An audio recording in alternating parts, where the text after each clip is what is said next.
4-game series against the Indians. Take a look around. Does this happen to look familiar? This field just outside of downtown was used in the opening credits for Major League, the all-time great sports movie. Coming up in the broadcast, we'll have a special guest on to chat about the beloved baseball film. Don't go anywhere. Astros baseball on Root Sports starts now.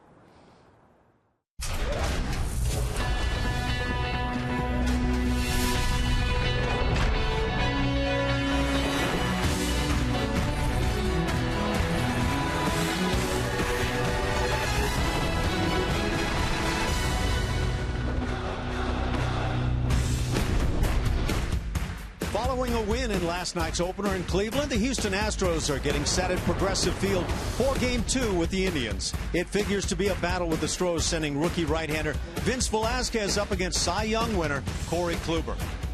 Hi, everybody. Alan Ashby and Jeff Blum with you here in Game 2 tonight. It should be a good one. But last night, birthday boy Preston Tucker had a big night. Is that the kind of night with 4 hits and a home run that can propel him forward for the club? Absolutely. Hopefully there's no hangover from that last night, putting out all those hits and runs. But A.J. Hinch, I think, said it after the game. He loved the way he was spraying the ball around the ballpark, and that could lead to good things for him. Tonight, it's going to be another nice pitching matchup for the Astros. Vince Velasquez goes out there, and he's been pretty darn good his last couple of starts. Corey Kluber, really good, the Cy Young winner last year. Yeah, extremely good. You mentioned it, former Cy Young. The numbers really don't match up if you look over the course of the season, but right now in those last 10 starts, the opponent batting average down, fastball, cutter, 11.5 strikeouts per 9 innings against a team that strikes out quite a bit. It's going to be interesting to see how these Astros attack. They were aggressive on the fastball last night. We'll see if they can do it again against Kluber tonight. We mentioned Vince Velasquez going out there tonight, and the last couple of times maybe toned down the velocity and got a lot better success. Yeah, taking off some velocity will create a little more movement. We saw him working in the strike zone. I think that was a good thing. That's why the pitchers are down, but he's in the zone with that fastball, able to get to that breaking ball. We saw a lot of really good breaking balls last time against Kansas City to get those 7 punch-outs in 6 1/3 innings. Coming up, so a good pitching matchup is on tap tonight, and another chance for the Astros to pad their lead in the American League West. Blummer and I will have all the action from Cleveland, Ohio in just a few minutes. Game 2 of the 4-game series. We've had some rain throughout much of the late afternoon into the evening. It has gone away pretty much for the good part until about 3 minutes ago. Started coming down pretty good, and now it's stopped again. The guys with the tarp on the field, Blummer, not sure what to do. Pitchers are trying to get loose. What does this do to two teams trying to get ready for a game? Well, first of all, I don't envy those guys on the tarp. They've got the worst job in baseball, especially up here in Cleveland with this sprinkle shower. But the guys have gone up into the bullpen. They're still getting loose, Kluber and Velasquez, so it hasn't phased them at all. They're planning on that 7:20 start. But for those guys that are playing in the field, the only thing you don't get to do is go out there and take some ground balls. But I'm sure they're up underneath the hitting in the cages, getting nice and loose. They'll come out and throw a couple warm-up tosses, but it won't take them long to get ready for this game.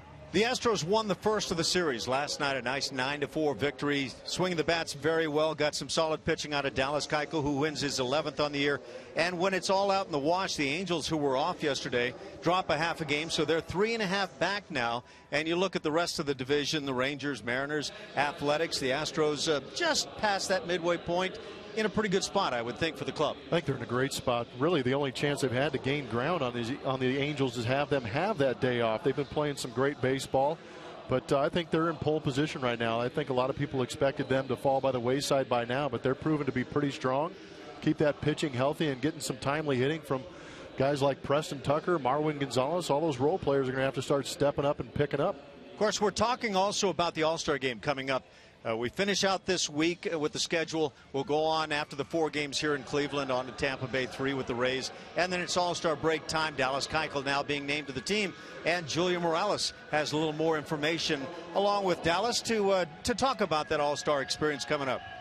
I do, yeah. Last night was a great win for this team, but the celebrations kept coming. They went into the clubhouse, A.J. Hinch telling the team that Dallas Keuchel was named to the AL All-Star team. Dallas, of course, found out just before the game. That was a phone call, a very special one that the manager got to have with his ace. But Dallas, a huge part of the Astros' success this year, has been great in the American League, overall in the majors, but the numbers in the American League, you can see, is ranked first in several categories. Of course, the 11th win getting last night over over the Indians. He's up there in innings pitched, so this team leaning on him. But a very happy Dallas Keuchel with the announcement that he'd been named to his first AL All-Star team.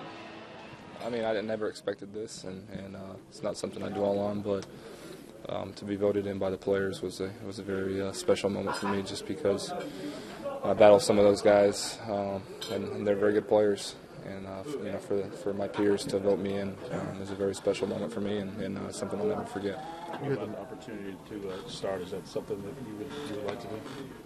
I mean, I'd like to, but it's nothing like I'm going to fret over. You know, there's plenty of deserving candidates. I think you know, there's guys a lot more nasty than I am, and I'm just happy to be at the game and you know, watch some of the best players in the world go at it. You had the most player ballot votes, if you know they're not, but you did, of any starting pitcher. Does that add to the honor at all? That you got more than Scherzer or everybody? I mean, it's a blessing, and like I said, to be voted by my peers is a tremendous honor, and that's the highest regard that I could ever achieve, and that's what I play for is you know, help this team win, but you know, also put us on the map and for other people to respect how we play and what we do. Do you do much big picture thinking? I mean, you know, last year you barely make the rotation, and then here you are, just all the stuff you've accomplished. I don't do too much of that. It's just I try to work hard and do the best I can every fifth day, and you know, luckily I've been doing all right, and the ball's been bouncing my way. Just a lot of hits, and it seemed like you kind of limited it in. I was struggling all night. Wasn't expecting 4 runs off Carrasco, a very quality pitcher and himself, and that was nice to see. Could never really get a rhythm. I was fighting my mechanics, and that's going to happen. But I try to grind it out. It's a very quality opponent over there, and you know, I'm thankful to get through 6. Working well because of the strikeouts. When you have that many strikeouts, It looked like I was either spotting or just throwing it down the middle. So it was kind of hit or miss. I was kind of hoping and praying up there. They got some very quality hitters over there, and I mean, they put some quality swings on balls, even some of the balls that were caught. And I'm just thankful to get through 6. How did AJ tell you? What was he set the scene for you? He called me. I answered, and he said, "What's up?" I said, "Nothing. How you doing?" And I said, "Did I get traded? Released?" And he said, "No, you made the All-Star team." I said, "Oh." And it took a minute to kind of sink in, and that was it. And he said, "I'll see you at the field." What was in the office? I don't know if he was here or not, but I was at the hotel. Oh, it was a phone call? Phone call, yeah. Did you call anybody, your folks, or did you call them? I did not, because everybody in my family has loose lips. So it's not something I put out there just because I was instructed not to. And I didn't want it to leak out and myself get in trouble. So I kept it locked. What was the little celebration like in here once everybody found out? Teammates? We all shook hands in a straight line, single file. And I said, "Thank you." A big congratulations to Dallas Keuchel being named to the American League All-Star team. He'll join Jose Altuve and AJ Hinch in that Midsummer Classic coming up next week. Don't go anywhere. We'll have first pitch and lineups coming up from Cleveland after the break.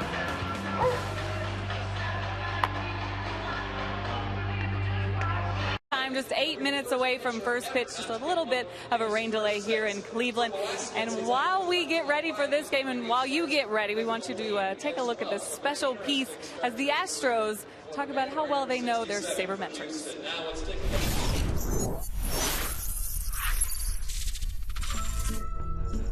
Do you know your sabermetrics? My what? Sabermetrics. What's that? I have no idea. I don't even know what a sabermetric is. Fib. I gotta get the pronunciation down first before I know the meaning.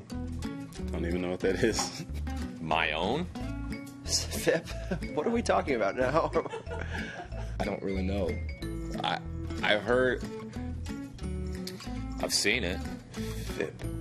No, I don't. Fielding something in play is what I'm guessing. I have no idea. Or percentage. That's what the P's got to mean. I know that one. Fielding independent pitching, but I don't know how they calculate it. You know what? I saw No clue what that is. I think it's if you took away your defense. I think I should know more about this just because of, our front office and stuff. It's basically like I think it takes your strikeout to walk ratio maybe, and how many home runs you give up. Is that it? Something like that. It removes variables like defensive luck. What are you going to do to improve your Sierra this year? I don't know what that is though. Sierra, the singer. To work. Well, my baby girl's name's Olivia, so I have no idea who Sierra is. The Nevada mountains. So I should have a higher Sierra? Sierra Leone, the country in Africa. I'm not really like a strikeout king. Right? Am I doing good? All right, am I passing? What can I do to improve it again? I don't actually know how the formula works. Does anybody know what the formula is? I don't really know how to answer that. That's not something I really think about when I go out and pitch is how I can improve my WAR. I just try to help the team out as best as I can. I know it's like wins above replacement, but I don't know. I have no idea the formula or anything about that. Wins above replacement? You working on it? No, I'm not worried about it. But I know what it is. I was pretty excited about that. Are you planning to work on your ISO this year? If I knew what my ISO was, I'd probably give you an answer. But I don't even know what ISO means, so... ISO means, like, alone, don't it? One? Define ISO. Isolated power. Okay. Define ISO. Just one? It's isolated power. Oh, you mean, okay. Do you know what the 3 true outcomes of an at-bat are? An out, a hit, I don't know, out, hit, run, out, hit, and a run? Because you got to hit a homer, right? Does that count? An out or a hit? A hit? No? A hit, a walk, and a strikeout. Hit, strikeout, home run. Close. It's actually a walk, strikeout, and home run. Dang. That's the dumbest thing I've ever heard. Walk, strikeout, home run. That's only 3 outcomes of an at-bat? According to who? Are you worried about your BABIP?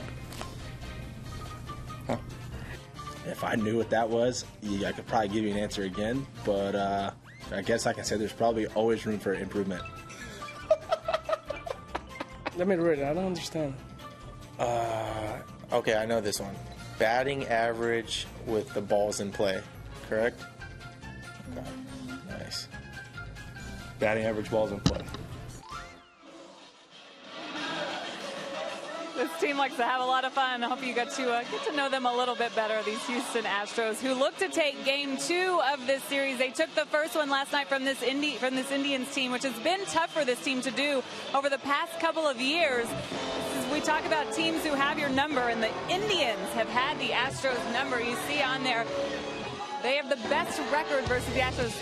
13-4 against the Houston Astros. That's not counting last night, so they got that win last night. AT&T Rewind, we look back at that win last night. The Houston Astros coming out aggressive against Carlos Carrasco, one of the toughest, hottest pitchers in the league. Didn't allow his first hit until the final of the outing before. Last night, Jose Altuve got to him early, and you see the hits kept coming. 5 in that first inning. They put 4 runs on the board in that first inning alone. And then Preston Tucker having a night as well. We'll get to him in just a second. It was his 25th birthday, and you'll see him with his 5th home run on the year right there to put the Astros on top 5-1. Astros feeling pretty good about the way they approached Carrasco yesterday, and of course helping Dallas Keuchel get the win. But they will face another tough pitcher for the Cleveland Indians tonight, Corey Kluber on the mound. And with that, I toss it to the boys in the booth, Blummer and Ash, about what kind of approach you think these Astros need against this tough pitcher. It's going to be interesting. It's a little bit different than Carrasco. By the way, great job focusing down there through all the harassment you were taking down there, Julia. Great job. But Kluber's a little bit different. His numbers are actually getting better than they were last year. He's not getting the run support fastball, cut fastball. He's going to throw those two pitches 84% of the time. The fastball's around 93 miles an hour. Cutter around 88 to 90 miles an hour. It's not like a true slider, so it's going to be tough when you see it on that outside corner to lay off it, because you know it's just going to have a slight little cut. What you got to try and do is see that ball on the plate and react quickly. We saw him hit good fastballs from Carrasco last night. I expect him to do the same thing tonight. Just a matter of location for Kluber. For me, Corey Kluber's a guy that I wouldn't be inclined to take a lot of early pitches on. Really tough pitcher, great stuff.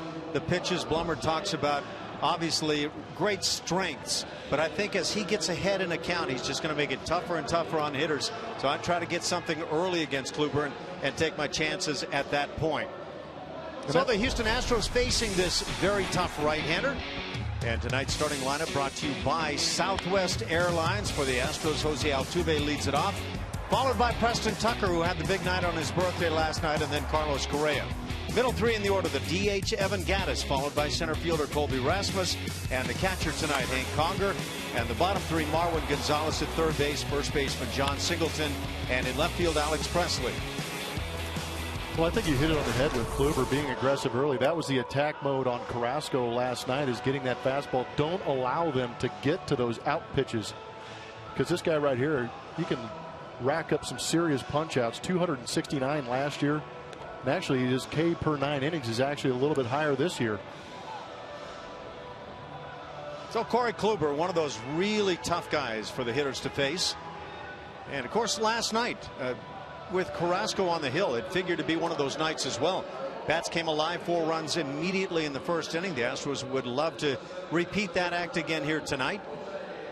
Always a threat to rain here this evening, but for the moment looks good, and I think both clubs would love to get this one in without any rain delays. Yeah, I think that would be a huge bonus for everybody, getting these games in before the All-Star break, not having to worry about maybe playing a doubleheader the next 2 days or trying to reschedule on a day off after the All-Star break.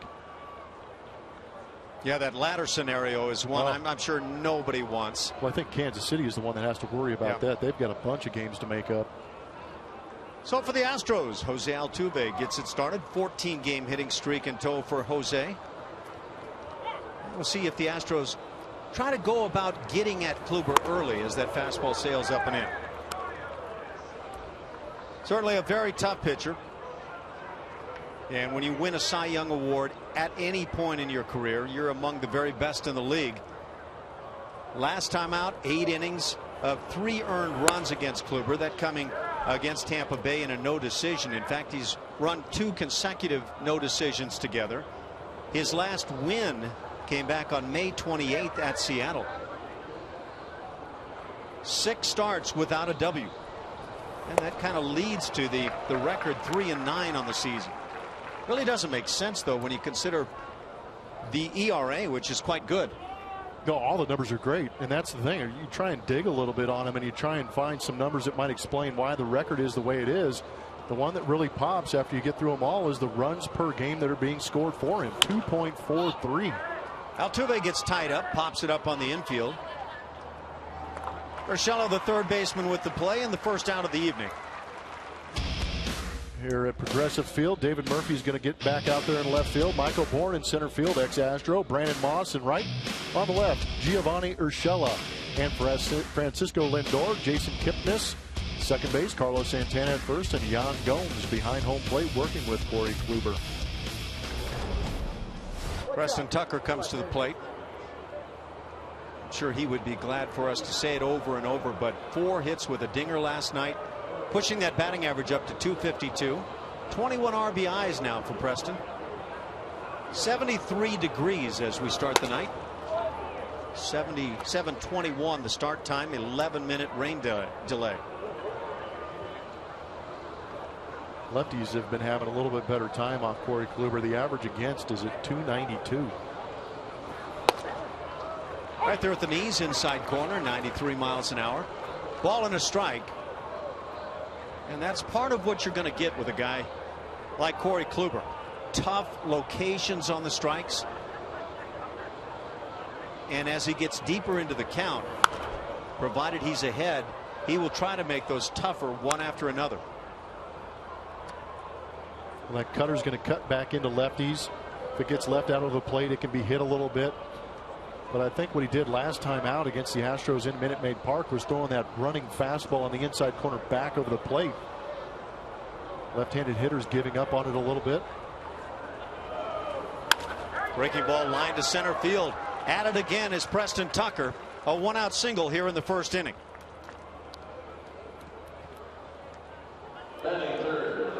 Look at our strike zone is going to be presented by MD Anderson.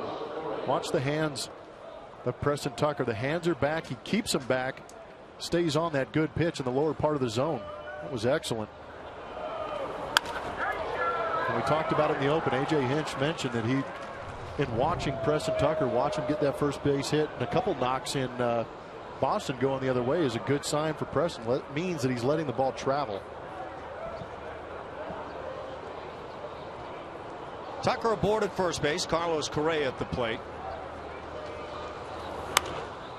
Carlos has a good early swing, and maybe there's that philosophy. He's been willing to take some strikes recently. Well, Carrasco threw some sinkers in, and I think it was more Carlos chasing them in. They might have been off the plate a little bit, because if it's on the plate on that inner third, he's had some pretty good success. 0 for his last 5.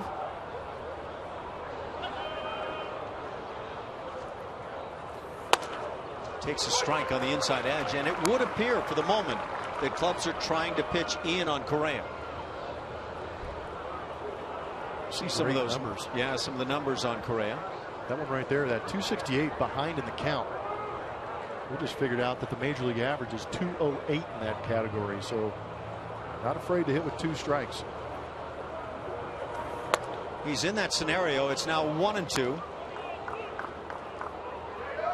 Corey Kluber is 29 years of age. Born in Birmingham, Alabama. Attended school at Stetson University. Love their hats. You've always been a Stetson guy, haven't you? Slider away. 2-2 the count. Yeah, that's that cutter on the outside. You see it starting on that outer third. Might be similar to that scenario we saw yesterday. If you see a slider cutter starting on the outer third, let it, if you can, let it go. You see that cutter starting in the middle, a good chance it breaks over that outer third. Go ahead and attack it. Carlos Correa already 7 home runs in the bigs. Fastball right on the hands, popped up on the infield. Second baseman Kipnis with the play. 2 down in the first inning. So they do continue to pound in on Correa, see if he makes an adjustment. That'll bring up the cleanup man, Evan Gattis. He's hit in 7 straight.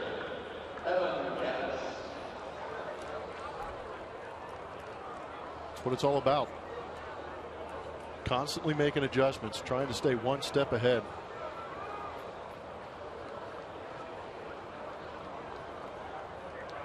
$14 bombs on the year for Evan. Team leading 51 RBIs.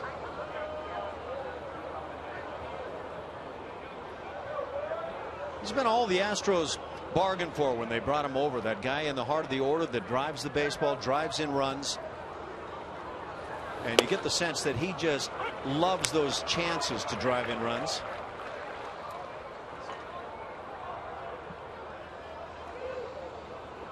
You know, A.J. Hinch is very pleased with what he's gotten from his DH.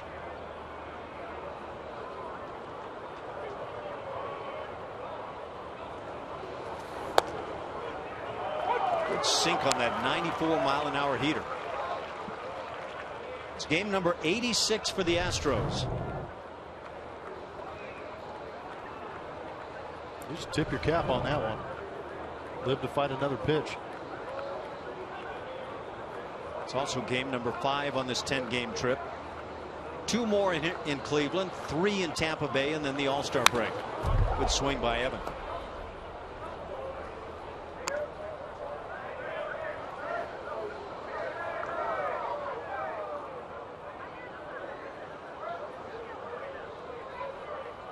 Surprisingly, Gattis has walked only 12 times this year.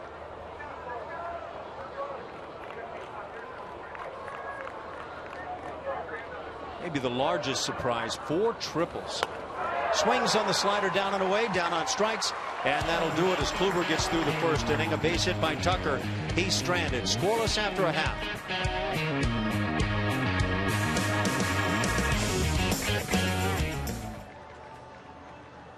For the moment for the ball game. Scoreless after a half for the Cleveland Indians here this evening. Jason Kipnis will lead it off.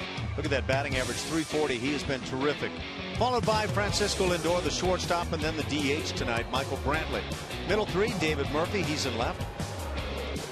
It's Jan Gomes, the catcher, and Brandon Moss playing in right field. The bottom three, Carlos Santana at first, Giovanni Urshela, he's the third baseman, and in center, Michael Bourne. Vince Velasquez for your Houston Astros. No decisions in those 5 starts. A little bit of a rough time out of the gate for the youngster in his rookie season. 4.21 ERA. That whip is going down. He's doing a better job of throwing more strikes. We saw him take a little bit off that velocity to create a little more movement, but he's doing a good job of locating. Had a great curveball last time out against Kansas City also.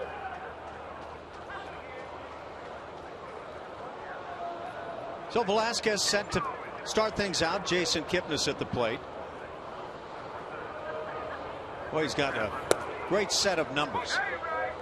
This turned into a whale of a player on the All-Star team. Deservedly so. Absolutely. 6 home runs, 36 RBIs, on base percentage up over 400. Plays a solid second base for the Tribe. Has a 1-1 count. Changeup? Might have been.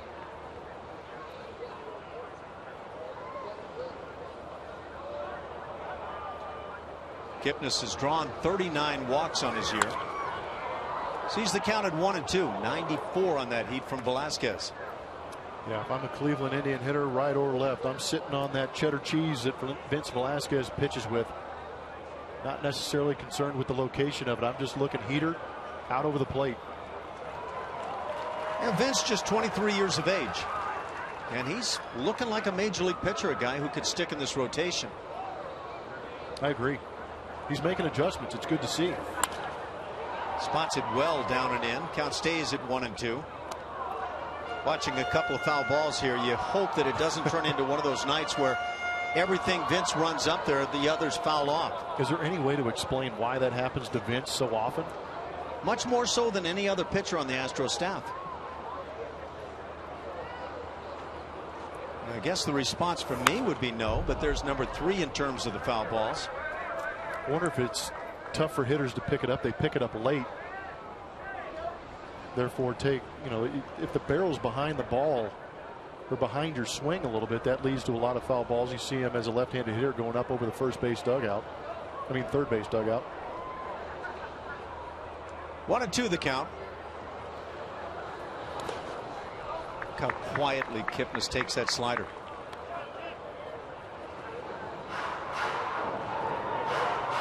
Front side didn't even budge. Look at the front side. Just not even any movement. It's like he's stepping on an egg on that front foot, just nice and soft. I mean, that's the way you would teach somebody to try to approach hitting. Not easy to do. And another foul ball. So at least on the first hitter of the night for Velasquez, it's that issue of the foul balls. It's not like Vince is doing anything wrong. It's just a tough circumstance.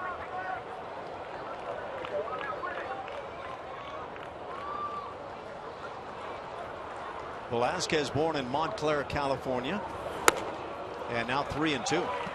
And the foul balls can lead to walks and being forced to throw fastballs maybe through the heart of the plate late in a count.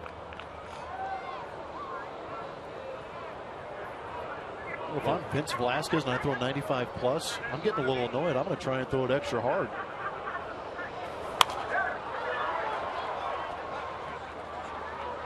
He's throwing strikes. Yep. And it's got to be frustrating. 95 on that fastball.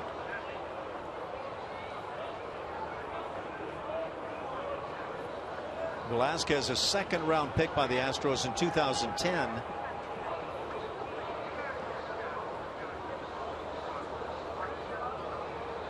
Brings the 3-2, 10th pitch. And it's hit sharply, but Altuve's there. And there's out number 1. It takes 10 pitches to get there and brings up the shortstop, Francisco Lindor. High quality first at bat. Alex Presley out there in left. Colby Rasmus in center. Preston Tucker in right. On the left again, Margot at third and Carlos Correa at short, of course. Working with Altuve at second base. John Singleton gets out there at first base, picking up for Chris Carter. And Hank Conger gets the start against the right-hander Corey Kluber.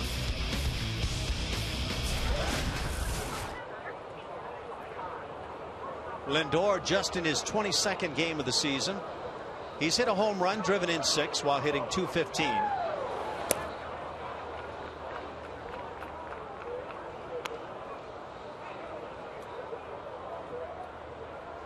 For Vince Velasquez, 6th start now in the major leagues. Made quite an impression. 2-0. He's allowed just a couple of home runs in 25 2/3 innings. In fact, you can make that 26 full innings right now. The walks are up. He's walked over 4 per 9 innings. The 2-0 hit in the air, center field, easy for Colby Rasmus. And 2 down here in the first. Got to bring up the DH tonight. Michael Brantley got a start last night in center field. Maybe on a ball or two, didn't have the best of breaks on balls that got over his head last night. It was tough early on. Astros were barreling everything up and shooting it over his head, and then later in the game, a couple of jam shots fell in front. So maybe early you start reacting in and the ball's over your head, and then you start reacting the other way. And that was one of those nights for the Astros. They handled everything well. Talk about another guy with a nice quiet approach from that left side of the plate.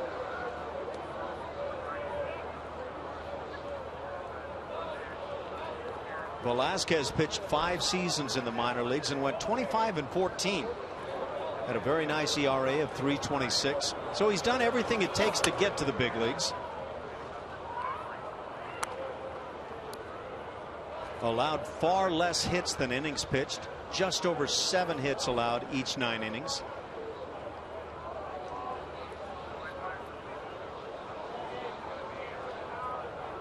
Brantley hitting .286. Hasn't featured the long ball much this year. He's hit 4. What's that changeup? Good pitch. Even on that inside corner. Change of speeds will throw the hitter off, especially when you're trying to sit 95. And your first reaction when you're facing a guy throwing 95 and you see a pitch coming to that inside corner is to get the head out. That usually happens too quick before you can recognize changeup. Change again. That's rammed into right field. 2-out single by Brantley. He's aboard for David Murphy, the left fielder.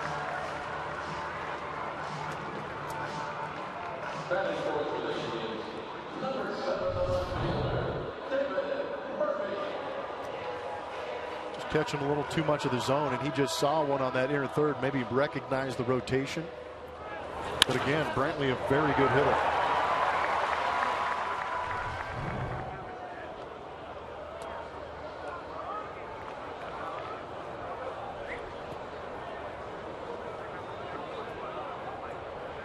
Murphy's had a nice season, hitting .323 with 5 homers. On base percentage well above the league average at .364.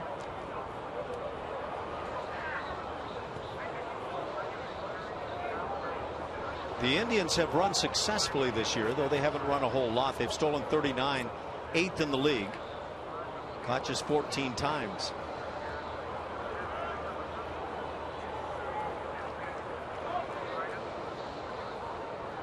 Jason Kipnis is actually the leader in stolen bases, but Brantley has stolen 9 in 10 tries. 0-1 on Murphy.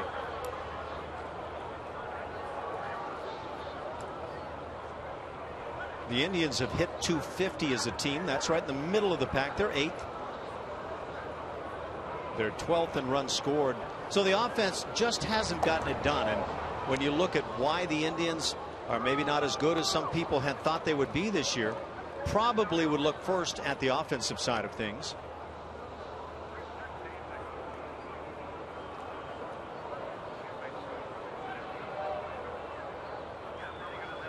got a starting rotation, at least with the names in the arms, that I don't think many teams are ready to just jump out there, throw their bats at.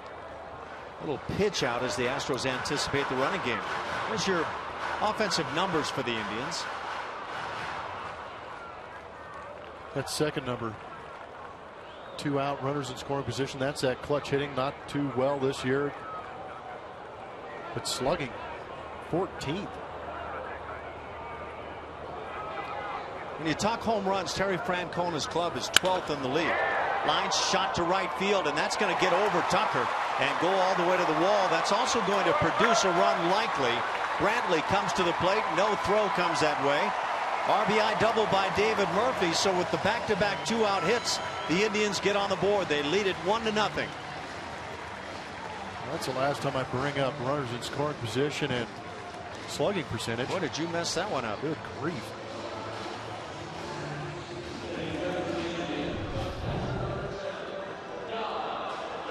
See, you won't get hung up on that one, though, because there was nobody in scoring position there. So yeah, it really was a non-comment on your part. Well, when you can slug the ball, it turns in everybody's in scoring position. I've seen the Astros do it quite a bit this year, driving guys in from first and from home plate with their home runs. The Indians taking advantage early. But just a fastball left up out over the plate. Talked about them being aggressive on the fastball. Michael Brantley didn't look exactly like he was flying there. Yan Gomes now has a man in scoring position, 2 outs. Just kind of coasting. Knew he had it. Maybe he just had it sized up. 225 the batting average for Gomes. A couple of hits in last night's game, a couple of doubles.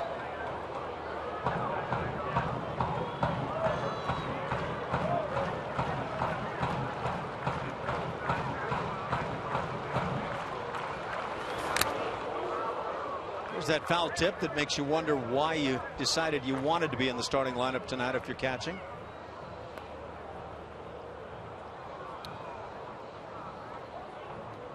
Just looks like pure enjoyment. It's got to be fun if you've got a sinus infection or maybe fighting a cold. Really rattle things around in there. I've asked you about dreams, if you still see balls coming your way. And sometimes that exact thing will happen in the dreams. I still flinch on bad hops that I have about, in the middle of the night dreaming. Gomes takes up and in. 2-1 the count. You know what? Those dreams aren't likely to end for you anytime soon. That's good to know. Got that going for me.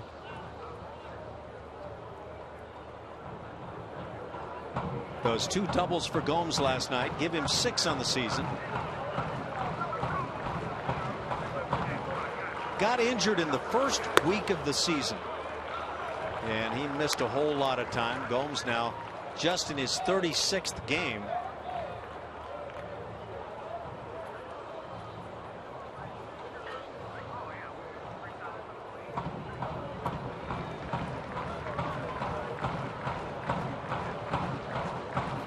Had a fine year with the Indians last year. 21 home runs with 74 RBIs for a catcher. Obviously big numbers. Hits one in the air center field, and that's deep. Colby going back. On the warning track, he'll make the catch, and that'll do it. The Indians get a run in the first inning on a couple of 2-out hits. They lead it 1-0. And brought to you by HEB. No store does more than my HEB.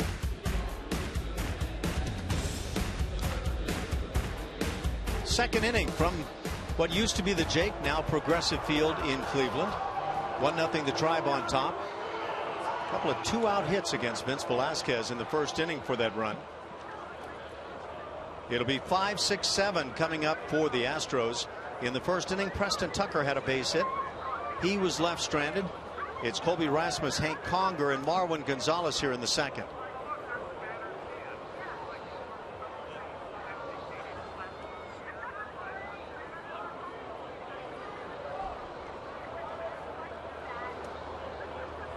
That outing, Chicago White Sox and Toronto Blue Jays last night, less than 2 hours. Chris Sale and Mark Burley. Now, you know Burley's going to work quickly. I guess Sale gets right after business. An hour and 51. That's pretty darn impressive. It's a good matchup. That's guys going at it. Didn't have to use the bullpen. Little pop down the left side, curling back to the seats. 0-2 on Colby. Corey Kluber is one of those guys on the mound that goes right after business. It always seems like it's the guys with great stuff and confidence just keep wanting the ball. Corey Kluber is going to pick up his strikeouts, no question about it, but tries to keep his defense in the game as well. Ball and 2 strikes. Colby Rasmus leading off in the second inning. The Astros start the day 49-36, so they're looking for that 50th win of the year.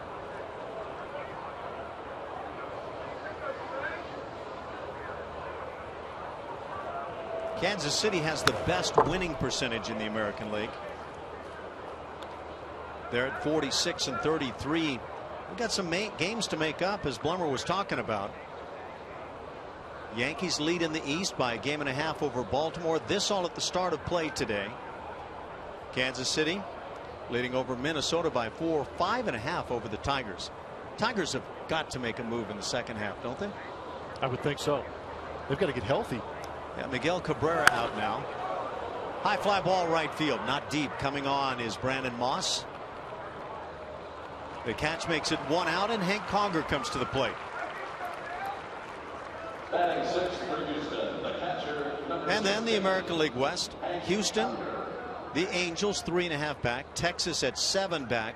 Seattle is 10 and 11 games behind the Oakland A's.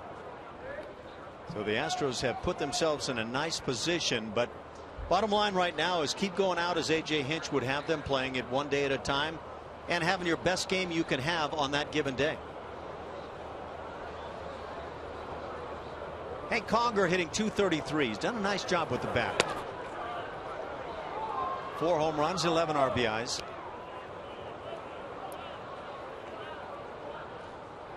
With Conger swinging left-handed, it brings on the shift again.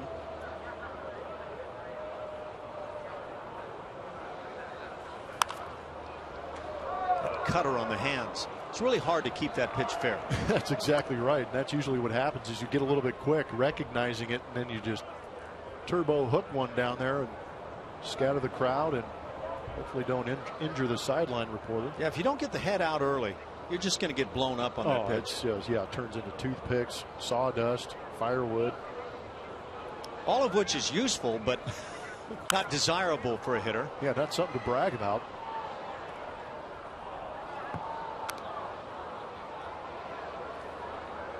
Conger with a 1-2 count. Surviving. Surviving. I'm good down here. That would come at you? No, I think we should actually get you a helmet and have you in a helmet full time down there. I know. What part was scary, the baseball or Valbuena right next to you? A little of both. Those things come in hot when you're down here.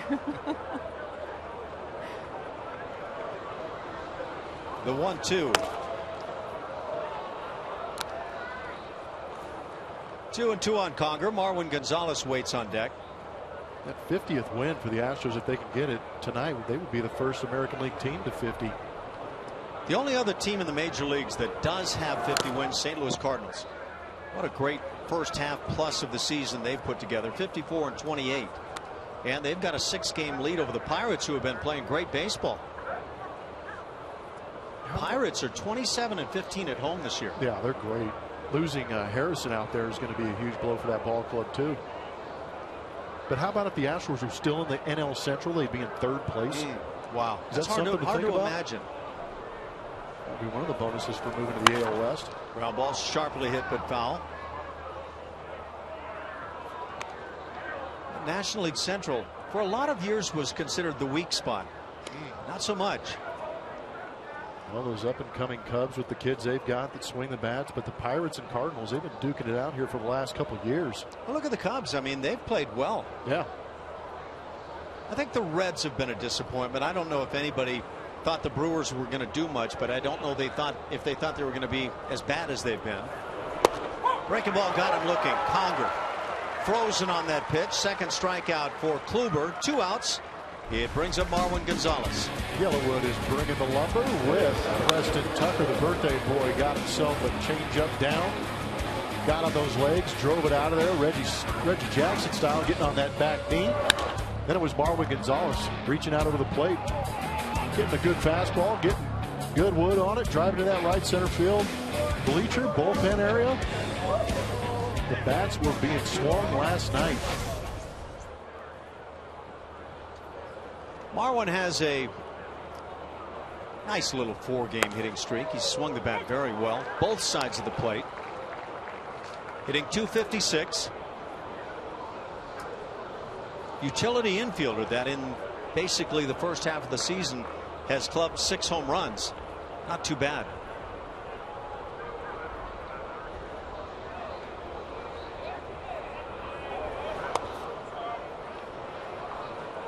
Gotten in a lot of ball games. Number 63 for Marwin. Again, it's number 86 for the Astros tonight.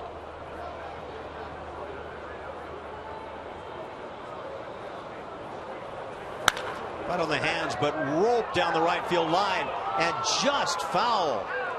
I don't know about that. Me too. I'm not sure Rich Dower, the first base coach, is in agreement. Not putting up a big argument, but I think Rich saw that differently.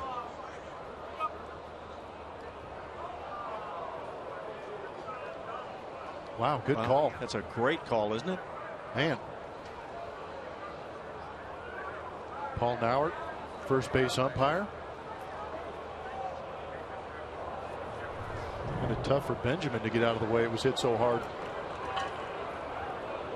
By the way, Dana DeMuth behind the plate tonight. He's the crew chief. Paul Nauert at first. Ed Hickox is at second. Down at third, it's Mike Estabrook. So, a lot of times you're talking about calls that may not have been right. That was terrific. Kluber's trying to figure out what to do. Marwin Gonzalez just cleared the kitchen with that fastball inside. He shortens up on that bat from the left side and does have a very quick swing. Slider. You got that pitch, just kind of hung through the heart of the plate and up a bit. Was a good pitch to hit. 2 strikes. You know that's not where Kluber wanted it, and yet his stuff is so good that you're always dealing with something tough. It's good depth on it. You can see that drop in the pitch. Sometimes guys will have those cutters that are flat and just break straight across, but that one had a little more depth to it, and that's why Marwin got on top. The 1-2 to Marwin. Well, he just reaches out and spoils. That's exactly what we've talked about many times about expanding with 2 strikes and just making sure that you don't leave it in the umpire's hands. Yeah, take it out of their hands. That whiff percentage on the cutter is getting better and better year by year. Kluber maturing, realizing what a weapon that thing can be. That whiff percentage of 40%. My goodness. Best in baseball. Breaking ball gets him. That is right over the top on that slider. Strikeout, third of the night recorded by Corey Kluber. A 1-2-3 second inning. It's 1-0 Cleveland. Where he's headed as far as his last 2 starts, getting better and better, using that breaking ball and throwing it for strikes, and that's what helped him in his last 2 starts. Look much better in those last 2 starts against 2 really good teams, I might add. The Kansas City Royals and the Yankees, both really good clubs, 2 completely different approaches. But Rindstrom, the pitching coach, said today, I really want to see this kid get his first win. Of course, he's still waiting for that first major league win, guys. And he's got the stuff to get a whole bunch on a career that figures to be a good long one. For the Indians, Brandon Moss leads it off. He's the right fielder. Be followed by Carlos Santana and Giovanni Urshela. Velasquez falls behind immediately. 2 balls and no strikes. Got the first 2 hitters in the first inning, but then Michael Brantley hit a ground ball through the right side. David Murphy chased Brantley home with a double to right field. And that's the scoring on the night.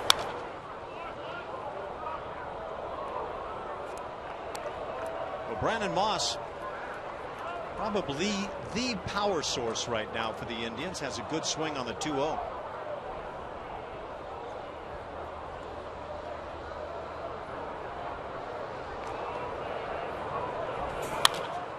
Another good fastball at the knees. It's 2-2. But we are seeing a lot of those foul balls. Moss with 14 home runs. Yeah, that stuff I think is creeping our way too, isn't it? Swallowing the building across the street. I think they're making a movie about that too. Another pop foul on the left side. Oh, goodness, we talk about how many shifts the Astros put on. You might as well just put somebody in the stands. I wonder if Brandon Moss has a reason, an answer for why all the foul balls against Vince Velasquez. It's pretty amazing. Here it comes. Uh-oh. The fog that ate Cleveland. Change got him. That's a great pitch. So on the 2-2, that changeup gets the first strikeout of the night for Vince Velasquez. Out number 1 brings up Carlos Santana. That gives us a chance to talk about his pitch usage. Last start went heavy on that fastball, probably because he was locating it so well. But because he was locating it so well, he was able to throw that curveball 41% of the time. Been working on that slider, trying to mix that one in there. He got a little sliver of a slider in there. The only disappointing thing on that slider is that it got raked, the one he threw. So they're hitting 1,000 off it this year. Not sure that means anything. Ground ball sharply hit. That finds a hole on the right side. Base hit for Santana. 1-out single brings up the 8-hitter Giovanni Urshela. 3rd hit for the Tribe tonight.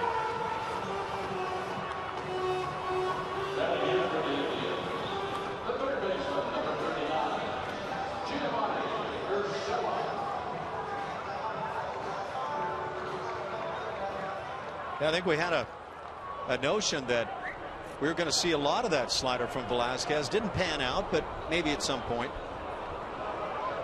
Still a work in progress.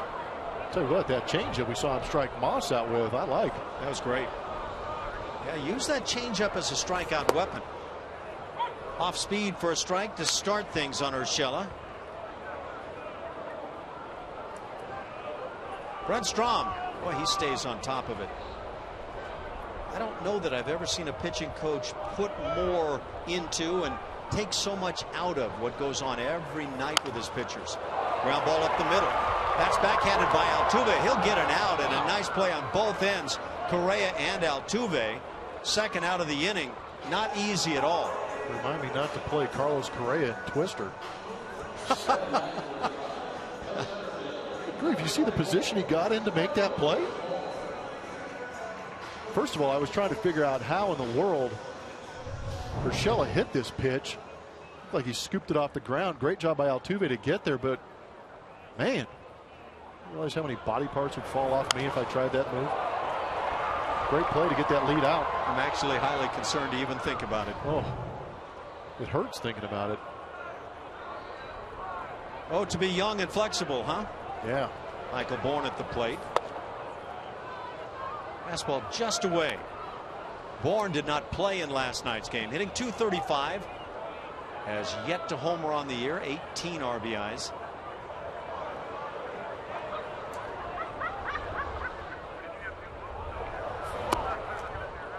I'm sure you have felt it already. That air here at the ballpark has cooled down considerably. Yeah, that cool breeze usually doesn't mean good things. If it was just a passing shower, how about a passing drizzle? Because right there's a window. Let's get to that window quickly. Worst 3 words in baseball.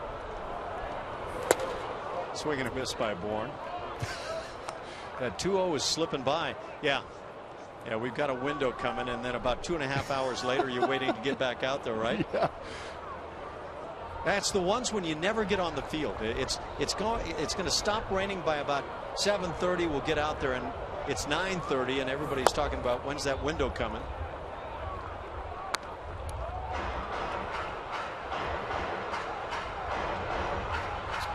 Kind of deceptive if you zoom in like that.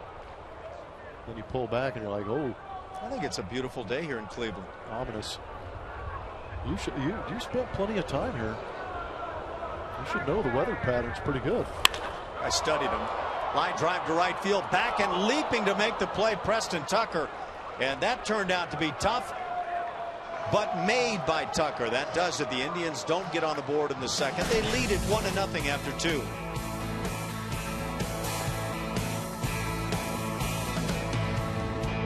Is at Minute Maid Park, July 21st to the 23rd. July 22nd is also $1 Hot Dog Wednesday, presented by Nolan Ryan Beef. For tickets, call 1-877-9-ASTROS or visit astros.com.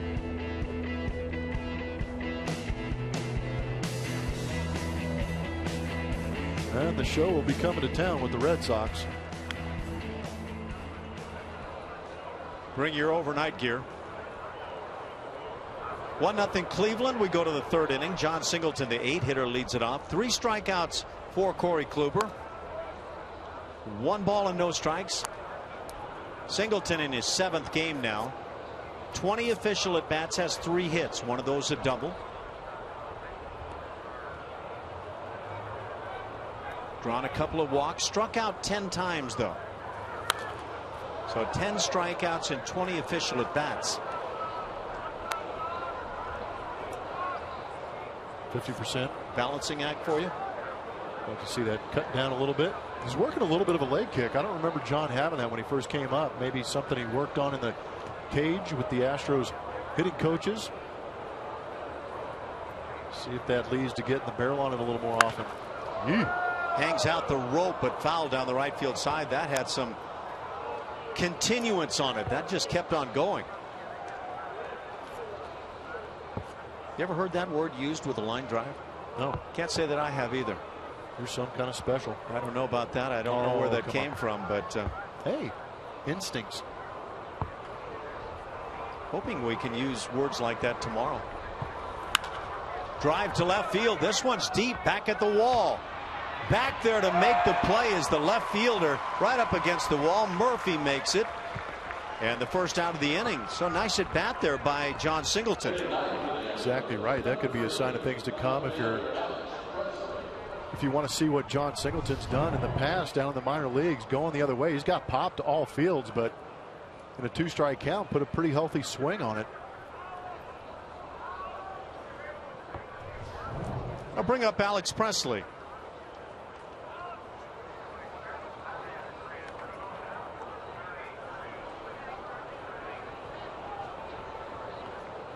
Hit .308 in the minor leagues this year. Bided his time, got the job done. Started adding up a lot of talent on the big league club, and this guy can play the game. But sometimes you just simply have to wait your turn. Made the opening day roster for the Astros last year. Well, that's a good looking changeup. 2 right-handers with good changes.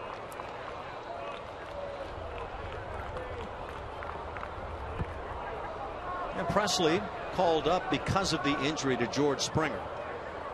That figures to take probably close to a couple of months for George. Ground ball right side. Kipnis is there. He'll throw on to Santana. Second out here in the third. Base is empty for Jose Altuve. We'll take a chance to look at our Super Bowl right now, brought to you by Mattress Firm. 3 punch outs on the day for Corey Kluber, and they're all in the breaking ball. You can see how he gets on top of that, but really drives down that ball coming out of the backside of his hand, biting sharply down. Really hasn't thrown it until he's gotten to that 2-strike count, using the fastball and cutter to get ahead early. Jose Altuve with a 14-game hitting streak. In last night's game went 2 for 4, scored a run, had a double, drove in a run, and drew a walk. It's one on a couple of hops to third base with Urshela drawn in. And quickly 3 outs in the third inning. 1, 2, 3 they go. That's 8 in a row retired by Corey Kluber. Play, let's name that Astro. Brought to you by your local Honda dealer. Played for the Colt 45s and Astros. Scored the first run in Houston history. I'm guessing that Al Spangler drove him in. Born in Brooklyn, drafted and played for the Dodgers. Last Brooklyn Dodger to retire.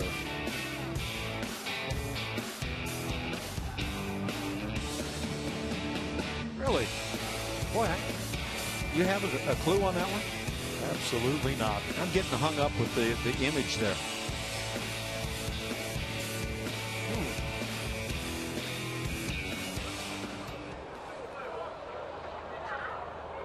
1-0 Indians as we go to the bottom of the third inning. Top of the order, Jason Kipnis leads off.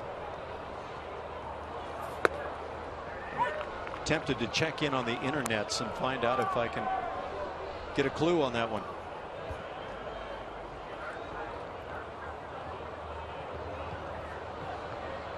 You want to know that bad, huh? Which one of the nets should I check in on?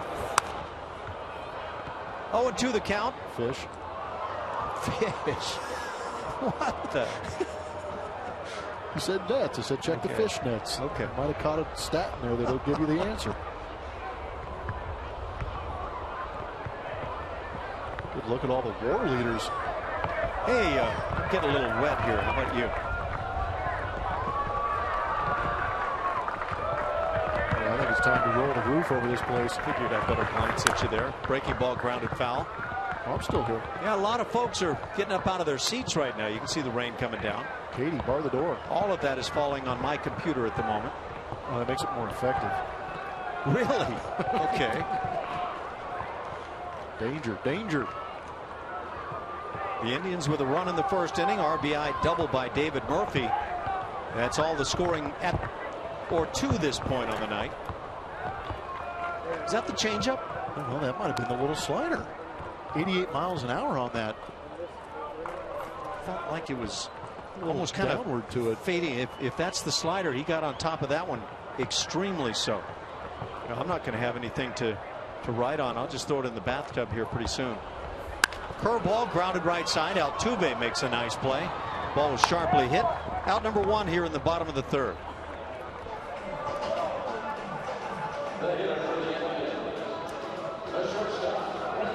Take this opportunity to tell everybody we're gamers. We do these games with the windows open.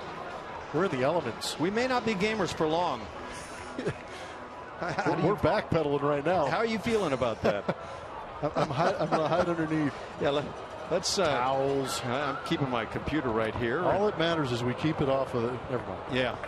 Well, your hair is fine. I mean, it's going to do what it does, and it'll be great in the end. But others of us might have some issues. Those were large raindrops that came in early. You know, I need one of these towels to just make this. Well, see, now you've left your monitor vulnerable. It's all about sacrificing for the greater good, Ash. Okay, the greater good has been. What an arm you still have. Wow. On the backhand side, nothing hurts. 0-2 the count. Francisco Lindor at the plate now. Breeze is picking up. Things go flying. You're making it sound like hurricanes whipping through here. Hurricane Lucille has just entered the ballpark. Good grief. How are you faring over there? I don't know if you're taking the brunt of it, but I'm doing all right. Yeah. Oh, man. Nice. Right into the case of the giggles I just got. Yeah, I think we're going to have to change this window scenario soon. Strikeout of Lindor. Second strikeout picked up by Velasquez. 2 outs in the third inning. It brings up the 3-hitter, Michael Brantley, the man who got the rally started in the first. There's some late noise out of the arm of Vince Velasquez. Elevating that fastball and running it at 95. Lindor just could not check his swing. Wow. Are they coming or going there? I think they've quit. Can't quit.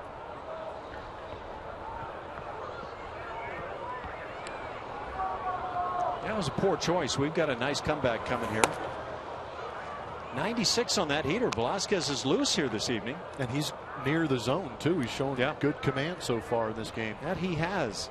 He's allowed 3 hits. 2 of those, though, coming with 2 outs in the first inning. Producing that run. 2 balls and no strikes. I don't think Vince was pleased with that one. Turbo yacker. Okay, I'm stealing your towel again here. Oh, man, I don't know if I'm going to be able to survive, Ash.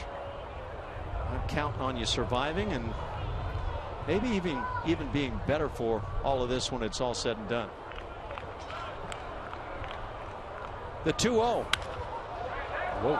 You know, the Indians on 2-0 counts tonight have been letting it fly. That pitch that got buried in the dirt. See how that was the slider. I like it. 2-1 now on Brantley.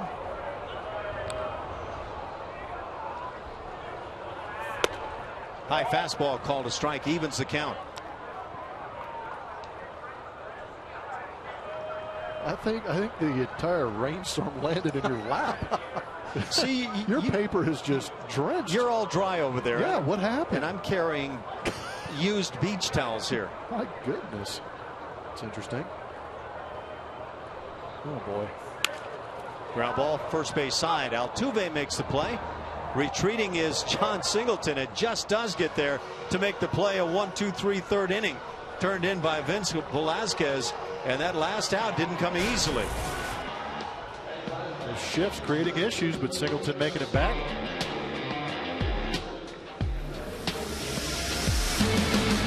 And he's using all parts of the field again. He's getting back to using the middle of the field. That's the guy we saw when he first got called up. It's big for us to get that kind of production out of him now that his playing time is increasing. Preston was actually 4 for 23 coming into last night's game and then getting the 4 knocks last night, his first career 4-hit night on his 25th birthday. And guys, he was off to such a hot start when he was called up. It's impossible to keep that kind of pace up, but you can imagine he probably put a little pressure on himself. You know what, though? He's also a guy that, when he produces, can be a big addition to this Astros club. He's not just the singles hitter. He drives the baseball to all parts of the field. Saw that last night. I mean, he's 4 hits, a bomb. He's somebody who can turn a game around in a hurry with that swing. Tucker has the only hit of the night for Houston. He gets the changeup. I believe that's what that is. I think it is. Okay. We haven't seen too many of them. Get a good look at it. See that ball deep in his hands. You see all the fingers wrapped around it. Normally tells you that could be the circle change. The 0-2 pitch. That's that pitch we were talking about earlier in the game when he was in Houston trying to throw that fastball that runs back over the inside corner. But they're trying to figure out Preston Tucker right now. Keep him guessing. Tucker, Correa, and Gaddis here in the 4th inning. Corey Kluber has been Corey Kluber until this pitch, possibly. Drive to right field, not quite enough. Back short of the warning track, Brandon Moss makes the catch. Good swing by Preston. Comes up a bit shy. Out number 1, it brings up Carlos Correa. That's a real good swing. We'll go back. There's that changeup, that circle change. See that ball getting towards the outside part of the hand. They will create a circle with their pointer finger and their thumb and then put that baseball deep in their hand and wrap those last 3 fingers around it and try and throw it with the same arm action and arm speed and same release point. But in holding it like that, it takes that velocity off. Correa takes a strike. Yeah, I heard it explained one time very much the same way. And what was also said was throw it as hard as you can. Yeah. Just as hard as you can. Trust your grip. It's a very good call. And that's what creates the illusion for the hitter. 1-1 now on Correa. Carlos popped to second base. His first at bat in the 1st inning. Hitting .301. I think that's a lesson, though, for a lot of pitchers that is either learned late or never learned. The guys that come up with that pitch, it's a great difference maker. But you can imagine when you don't hold the ball the way you want to, you choose another grip. That feeling of command has got to be really elusive.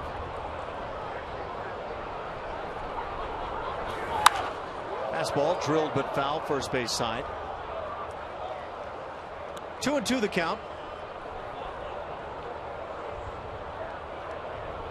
Gaddis, Conger, and Marwin Gonzalez have all struck out against Kluber.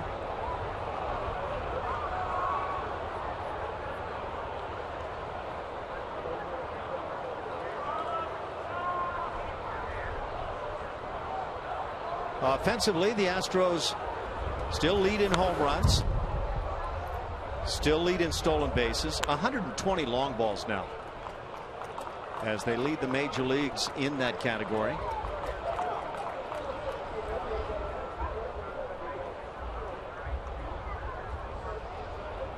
Carlos Correa has already been named Rookie of the Month in the American League. Jose Altuve has a 14-game hitting streak. He's retired much like you right now. Smart kid. It's a game of adjustments.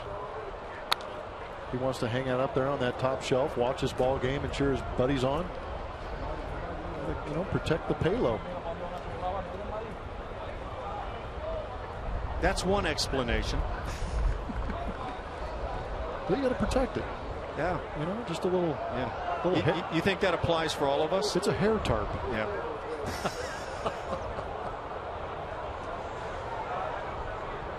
2-2 on Carlos. Yeah, now 3-2. Boy, he lays off that well. Not afraid to hit deep in those counts. You hit a bunch of home runs early in your playing days. We've talked about it. This guy might go on by you at some point. I think he's already slipped by a bit. Chopper back to the mound. Kluber has an easy play. Second out of the inning. The base is empty. Evan Gattis will come to the plate. Follow the Astros all season with MLB.com At Bat, the #1 app for live baseball. At Bat is up to the moment with in-game highlights, live look-ins, replay reviews, radio broadcasts, StatCast, and more. Get MLB.com At Bat for your smartphone or tablet. No, I sincerely hope that Carlos Correa surpasses all of my numbers, which wouldn't be a shock to many people. As long as you leave somebody shocked, you've done your job. I like that. It's very true. Live by that motto. That, by the way, was the first 3-ball count for Corey Kluber. Good run on the fastball. It's 0-1. I'm sorry, go ahead. No, you got it. Well, I was just going to say, that was a good run on that fastball. That's what makes Kluber so tough. He's got 2 pitches coming in there virtually at the same velocity. One sinks it a pretty good amount, and the other one, the cutter, cuts in the opposite direction. Line to center field, second hit of the night for the Astros. A 2-out single will bring up Colby Rasmus. Good at bat. Don't leave it up for the big guy. It's amazing. He's spread out in that box, down on those legs. Yet his load seems to bring those hands up and allow him to get on top of some of these fastballs he sees up in the zone. Some guys might load with their rotate, but you can see his hands lifted up just a little bit, drive down through the ball, create that backspin. He does do that. He'll hit some balls that carry so well. About knocked Michael Bourne backward on that one. Gattis aboard. Colby Rasmus flied to right field as he led off the second inning.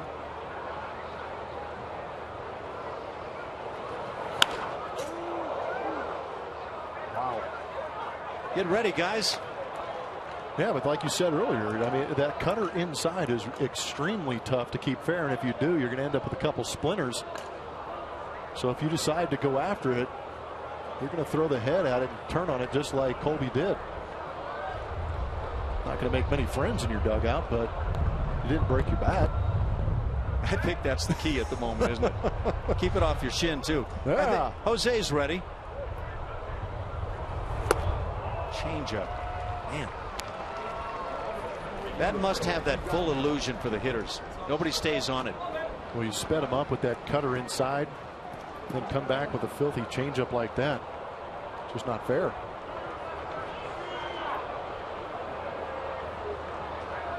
That's a full bore shift on now for Colby.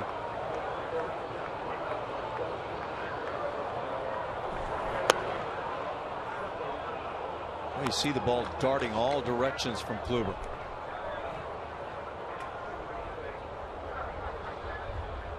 He's a power arm. Think we'll see Colby try to drop a 2-strike bunt anymore? Please no.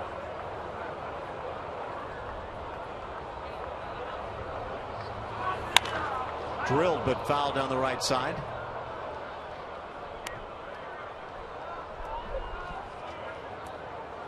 Oh, I didn't get my glove down in time. You know, I didn't even notice you bringing your glove up here, but thanks for the effort. Stuff is flying. It's not even that windy. Sorry. There's value in some commodities, right? There is. Using these Sour Patch Kids to hold down the papers.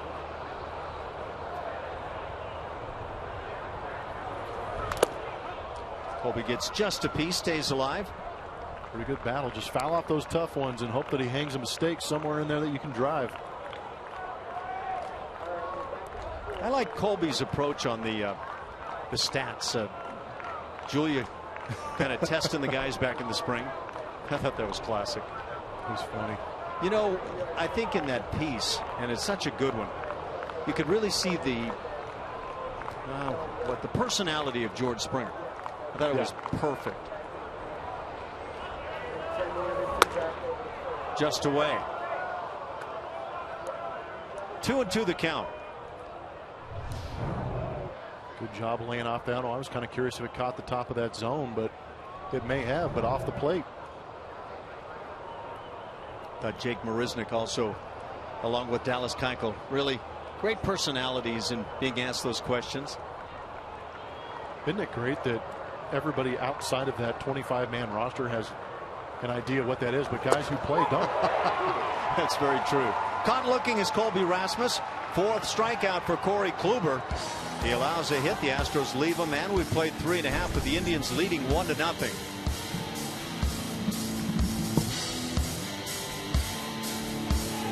In the 4th inning. This moment in history is brought to you by MD Anderson. Jeff Bagwell ties the then Astros record by driving in 7 in a 10-8 win over Kansas City in a game in which most every starter had a hit, and 6 of 9 had multiple hits. My goodness. Well, I guess if everybody's getting knocks and they're on base, that's why Baggy's driving in 7. He could make that dome look small. Yeah, and it was not. The ball got back there, didn't it? Well, that's what's crazy to me. His numbers are Hall of Fame numbers for me, but imagine if he was playing in Cincinnati, St. Louis, the numbers he would have put up. How about some of that talent right there to go with Bagwell, Biggio, Luis Gonzalez, Ken Caminiti mixed in. We didn't get to see him, but man, that was a core of some talent, huh? Absolutely. Vince Velasquez works, trailing 1-0. 4-5-6 coming up for the Indians. David Murphy leads it off. He has the double that drove in the only run of the game. 2-out double to right field in the 1st inning.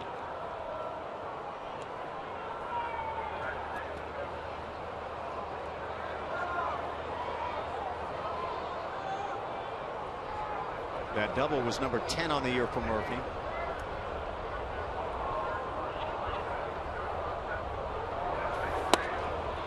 A lot of 2-0 counts for Velasquez tonight. In most cases, the Indians have swung right there. Murphy taking one.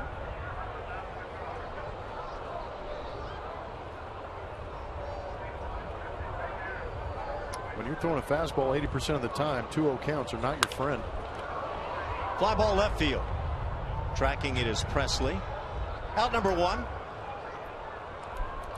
I said a lot. That's the 4th 2-0 count. Just in the 4th inning.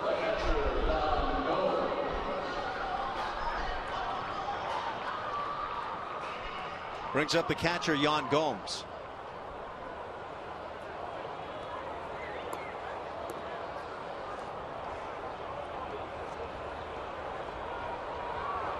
.223 batting average. Gomes flied to center field to end the 1st inning. Born in Sao Paulo, Brazil. He's 27 years of age. And the first position player ever to come to the big leagues from Brazil. It's kind of cool. Yeah. He eventually played at the University of Tennessee in Knoxville. That is some serious recruiting. Ooh. Ball and a strike. Good pitch. Actually went to high school in Miami. So Yan Gomes has been around, but mention some of the numbers that he put up last year. Really good looking player. That injury this year really put a crimp on what I think a lot of folks thought he would do this year. But 21 dingers and a .278 batting average last year. Looked like one of the really bright young catchers in baseball. Good receiver. Throws well. Saw that last night throwing out Jose Altuve. Yeah, any manager can tell you you've got to have your horses to be able to win. And this was one of the horses for the Indians.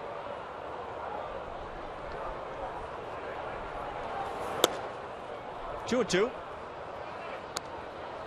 That fastball had that path that just said it wanted to ride that path right straight into the catcher's mitt.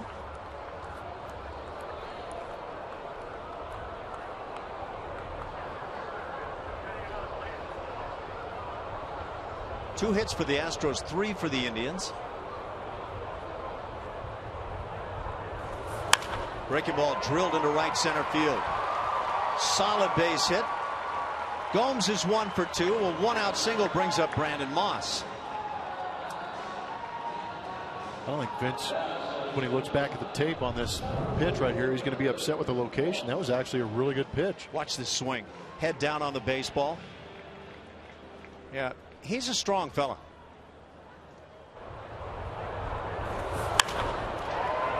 And you can see with the shift on, nobody was on that side of the field. But that ball was raked. Velasquez has picked up 2 strikeouts tonight. One of those, the first, against Brandon Moss, as he stands in 0 for 1 on the night. .231 batting average, just part of the tail. 14 dingers, 46 RBIs.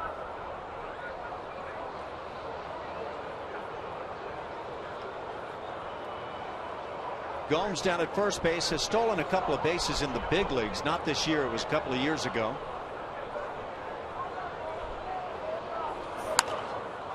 Nice pitch on the hands. Threw a good changeup. Get a good look at it right here. That's great arm action. That's what you were saying about that, holding that grip and then just throwing it as hard as you can. That's what you can create. Hitters swing at that hand arm action. And Velasquez has a good one. No reason that he shouldn't hang on to that pitch throughout his career. And then the high fastball blows on by. Second time that Moss has struck out. Second out of the inning. And now it brings up Carlos Santana.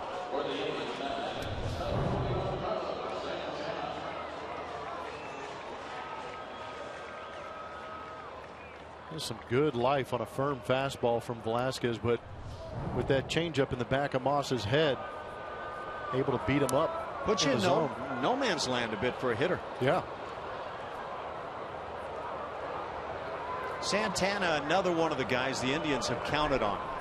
It just has not panned out this year. Nice breaking ball to start him. See the rotation on that?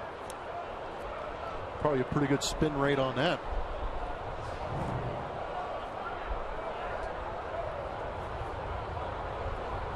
Carlos Santana now 29 years of age.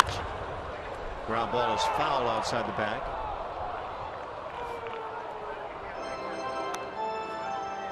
And Santana's a switch hitter.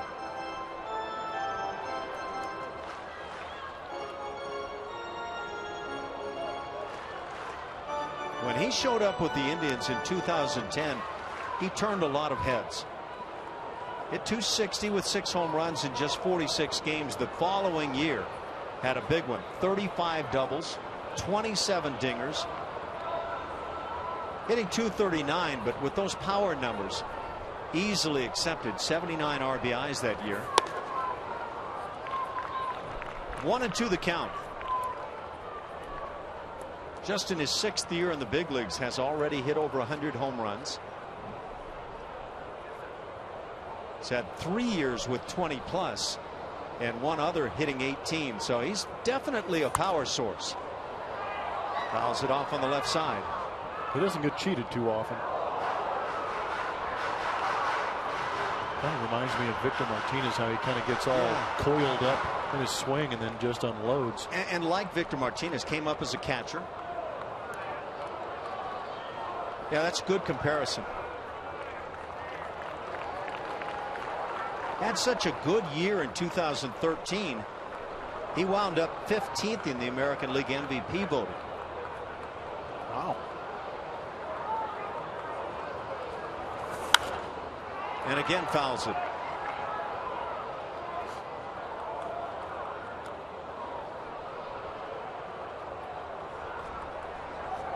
don't look at a category like this very much, but over his brief career, 6 years, he's been intentionally passed 26 times. So there's been a lot of respect paid to him.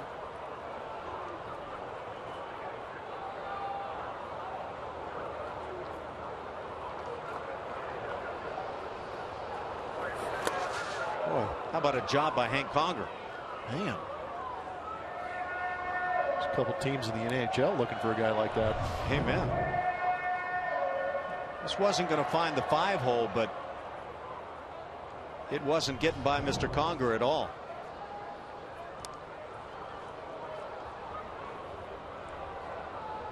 Two and two the count.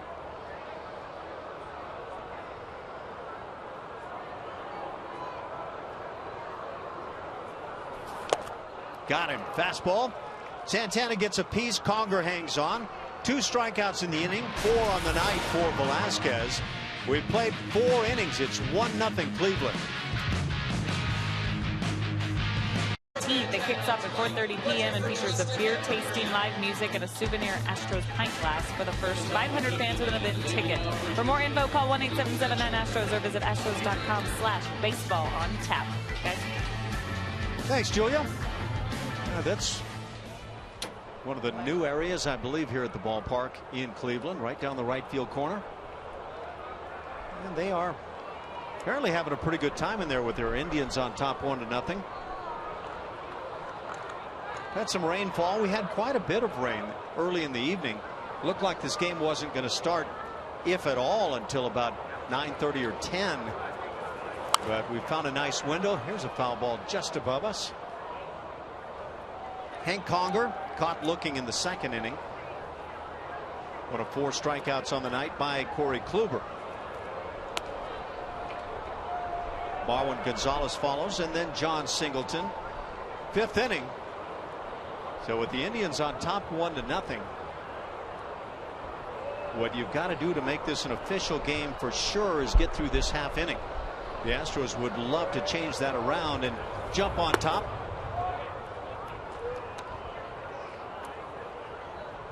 Corey Kluber, no doubt, has other thoughts.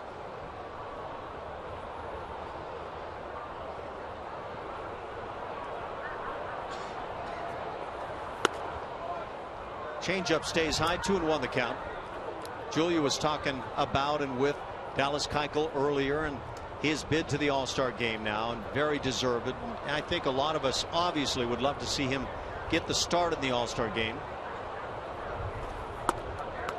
Ball kicks right out of the glove of Yan Gomes.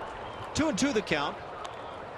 I think, and see if you agree, Blummer, that with Dallas getting the most player votes to go into that game as a pitcher, does that lead to him maybe having the skipper say, okay, look, you're the guy most respected by the players in the league, let's go ahead and start you? It's actually not a bad call. He's got the credentials. Obviously, we saw him earlier, but I like that thought process. I would see as a manager how you might play that way. At the same time, if you're the manager of the Kansas City Royals, the team that went into the World Series last year, and now you're the manager of the All-Star game, as Hank Conger jogs on down to first base, drawing the leadoff walk in the 5th inning, might you be influenced by the fact that you manage in the American League Central, and you've got David Price, the veteran, coming from the Tigers, and I don't know how all that plays out for a skipper. AL All-Star game final vote candidates. Some nice additions there, and of course, a Kansas City Royals guy is in there. I'm going to go out on a limb and say he's going to get some votes.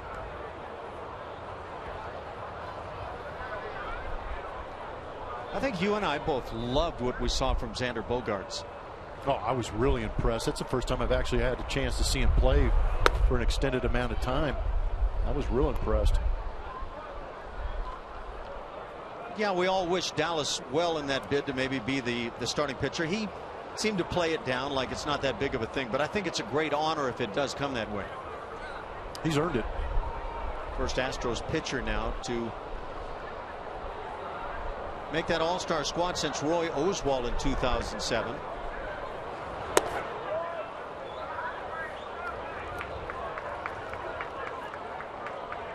It's also the first start this year for Jose Altuve.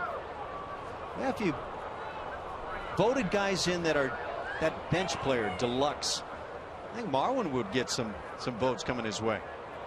Brock Holt. Oh boy. How about that for a utility guy? And they actually, I think Ned Yost had mentioned that. That had a lot to do with why he's in there. Guy out of Rice University. Fly ball shallow in center field. It's the shortstop calling and waving everybody off. Lindor makes the catch. First down in the 5th. That'll bring up John Singleton. But I think there should be a special spot on that, on both rosters, for that utility type guy that goes out there on a daily basis, plugs some holes around the infield or outfield when ball clubs need it due to injury. But we've seen it a couple times where some guys have had to play out of position in all-star games. Why not have that guy in your bench that you can plug in anywhere and not worry about how he's going to do over there? It's actually a good thought, and some guys get kind of pigeonholed into being utility players, and it's hard to come out of there once you're put in that spot. You do a great job.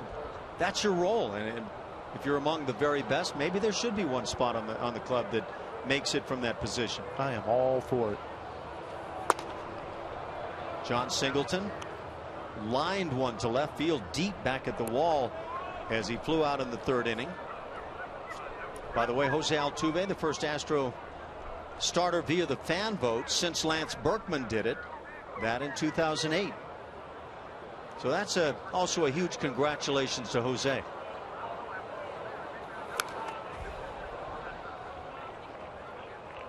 Ball and a strike. Where's Jose, the reigning batting champ? And I think that deserves a whole lot of consideration. Well, I wonder how much his size and personality go into the fans voting him into that starting role too, because he's somebody that everybody on the planet can vote for. I mean, root for. Yeah. Just because he's a great individual. He's got supreme talent at the dish. Big swing by John, comes up empty. Do you think if George Springer had not gotten injured and kept playing well, that he might have been considered for that team? Absolutely. There's no doubt in my mind.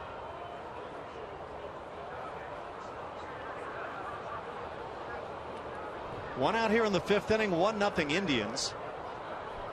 But what a great thing to have it would be if Dallas got to start that game. 2 Astro starters on a first-place team. Yeah, that would be really nice and deserving too. Yeah.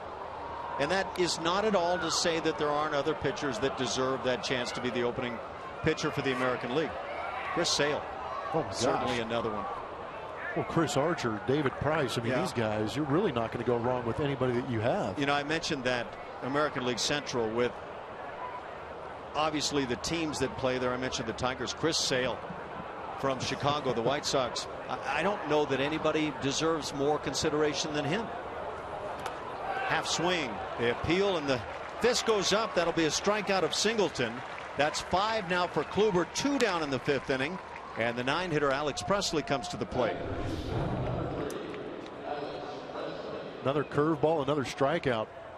That was a full body check swing from John Singleton.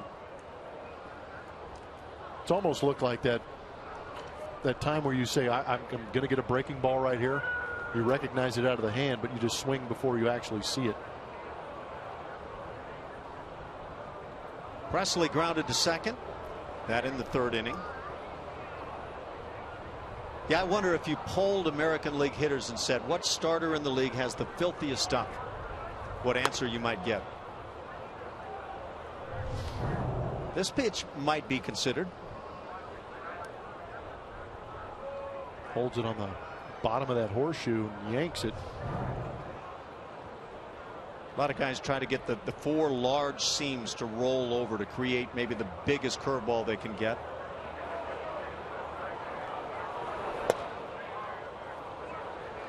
Two-0 the count on Presley. Alex is 2 for 9 now since joining the team.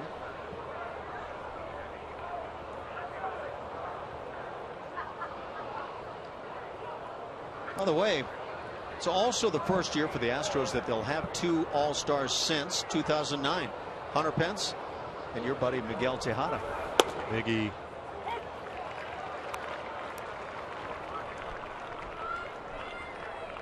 Talk about somebody who loved coming to the ballpark. Both those guys. Hence and Miguel Tejada. Genuine gamers. Oh, man. Yeah. 162 games straight.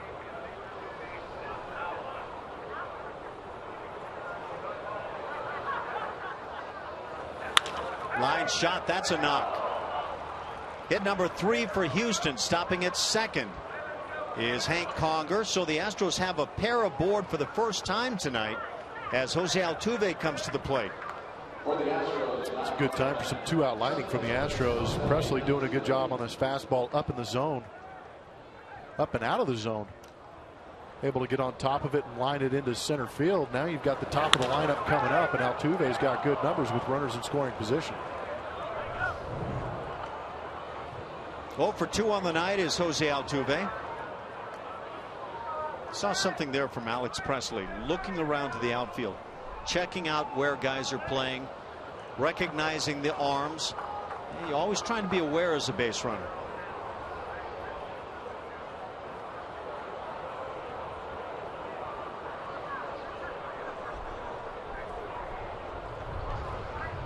Altuve 0 for 2.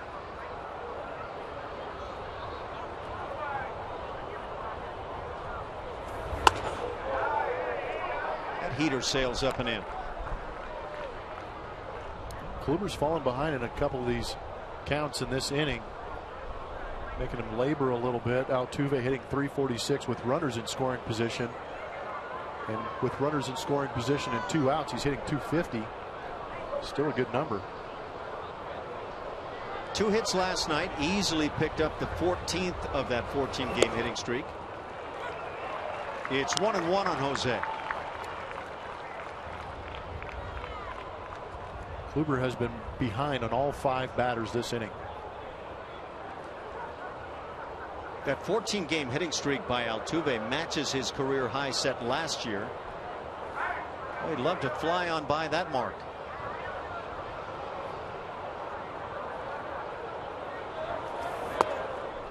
Takes another strike, so it's 1-2. Well, that's rare. 2 innings back to back now. Over 20 pitches for Kluber.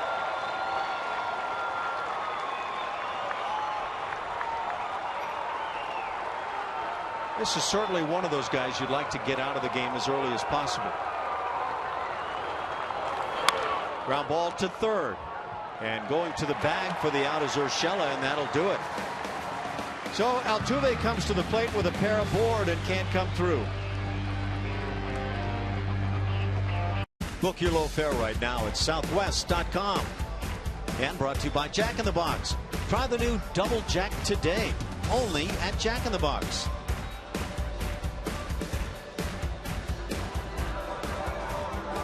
It's a cuddly night. Been wet. It's gotten a little chilly. And the Astros looking for their first run of the night. We played 4.5. The Indians lead it 1-0. Hardy fans here in Cleveland. Not sure who they're rooting for. Now you can see it's not only been wet, but it's gotten chilly. He's cheering for Barney. With the purple, yeah. Joy of fatherhood right there, knowing all those shows.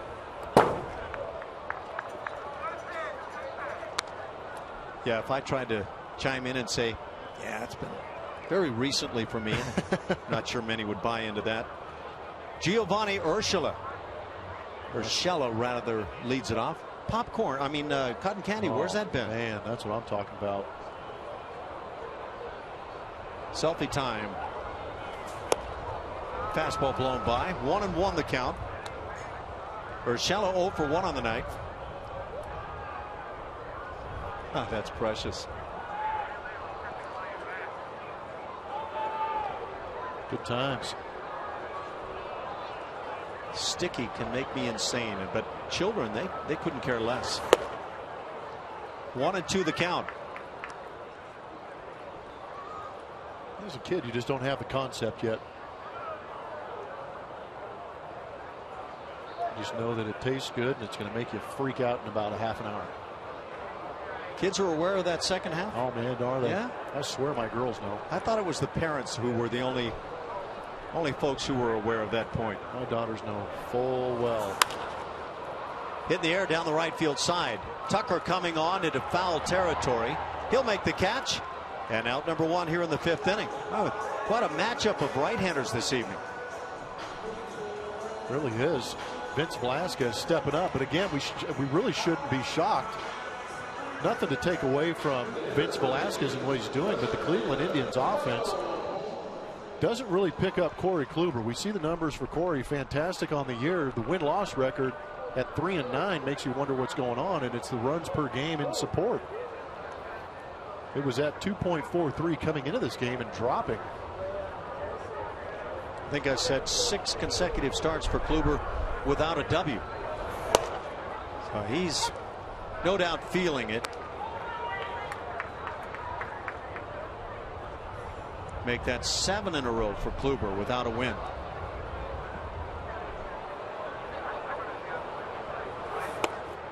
That fastball had some run on it. 1 ball and 1 strike. 9-hitter Michael Bourne at the plate. Former Houston Astro. Did you say you played with Bourne? Yes. Good guy. Good ball player. Really turned the corner second year as an Astro when he started hitting the ball on the ground the other way. In the air to left center field. Long run for Rasmus. And what a running grab. Just as he got to the warning track. That is some kind of play in center.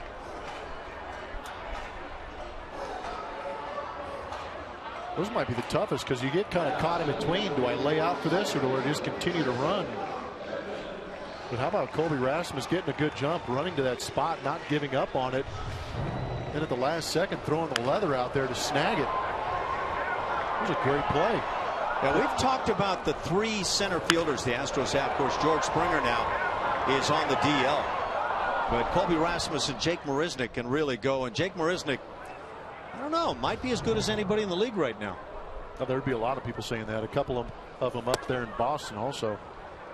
But you'd hate to slight Colby Rasmus. That was some kind of play. Just a little deeper into his career. Jason Kipnis has grounded out to Altuve twice tonight.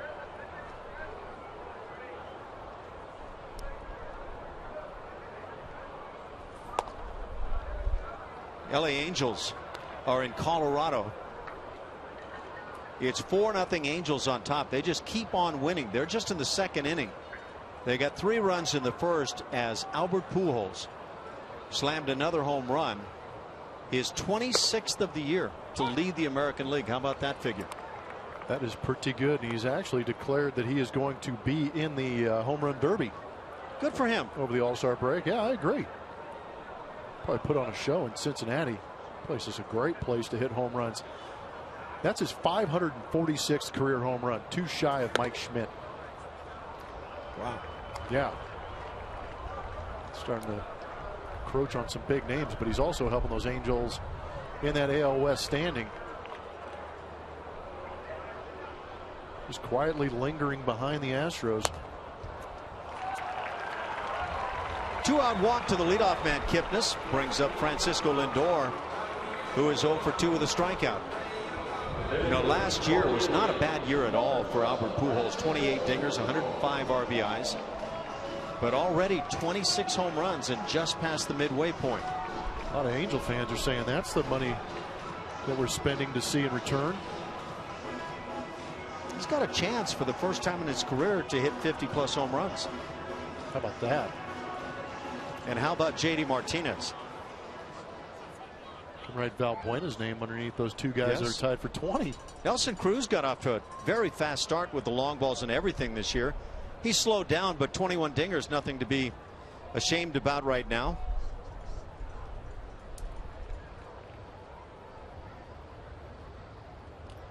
Kipnis aboard, 2 outs.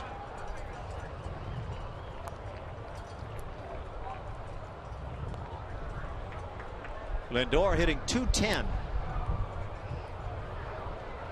Not much power, 1 home run, but that's come in 21 games.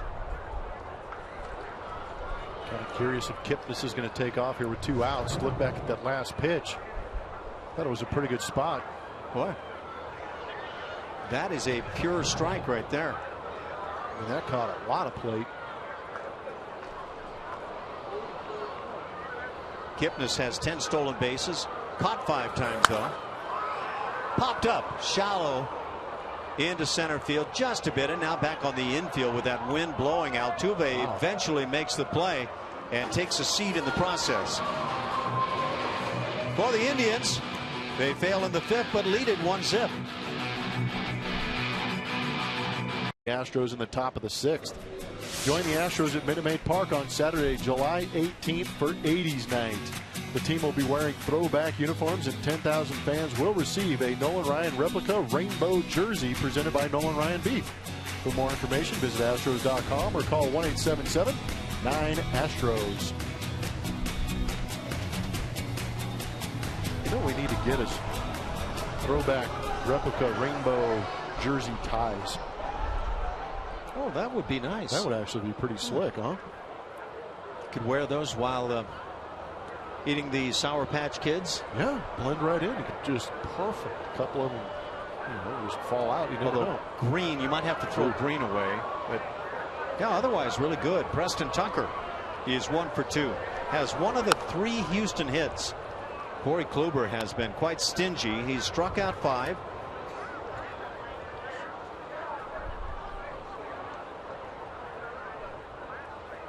Preston Tucker is swinging it very well.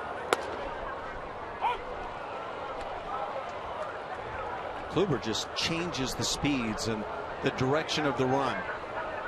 There's a nasty pitch. Good movement.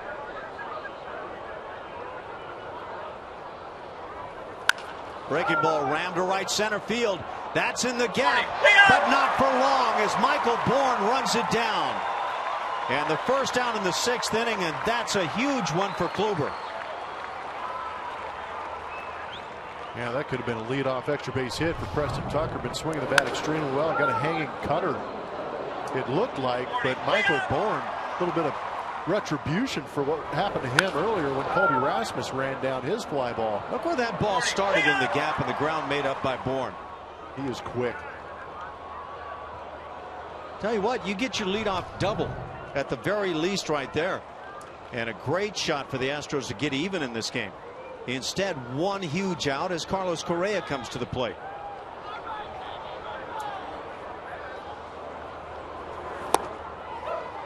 Carlos tries to make something happen.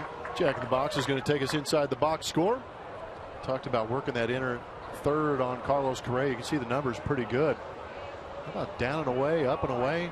Those are ridiculous numbers. Over 600. Ground ball up the middle. That's going to be tough. Laying out is Lindor. His throw, and not in time. Ooh, that was close. Carlos Correa, for the moment, has an infield single with one out. Yeah, there's going to be somebody upstairs looking at this, trying to see. Credit Correa for hustling down that line, but Lindor making a great play up and in. It's usually where Correa likes him. You hear the crowd? I did. They think it's an out. We get to see it. That was a heck of a pick by Santana, too. As much as I like Carlos, I think he's going to go back to the dugout. Yeah, I think that one's going to change.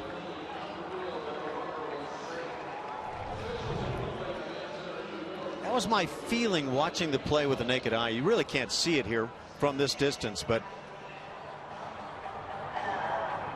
the umpires are huddled behind home plate, and I think when they come out of that huddle, we're going to have the second out of the inning. It's got to be tough for first base umpire when a ball is short hopped like that. You're going to usually you're trying to listen for the sound of the ball in the glove and the foot hitting the base, but when the ball short hops, you hear ball on dirt. 3 sounds, yeah. Ball on dirt, then glove, then base. That seemed to be the order. What a phenomenal play from Lindor. It is an out.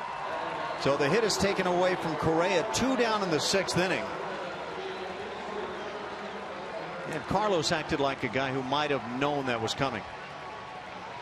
Well, the Indians' offense is not picking up Kluber, but the defense is sure helping them out in this inning. What a difference there could have been without a couple of great plays in the inning. 2 outs for Evan Gattis. Bases empty.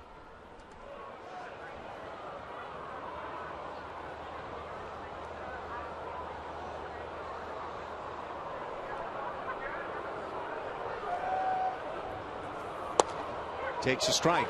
By the way, moments ago we were talking about Albert Pujols and the home runs, number 26 tonight. First time possible this year that he could go over 50 home runs. His high water mark, 2006 with the Cardinals, he hit 49. So I would imagine he's got his sights on trying to hit 50 for the first time. Gosh, it's a big home run number. 546 career home runs. That's a big home run number. Insane, huh? Ooh.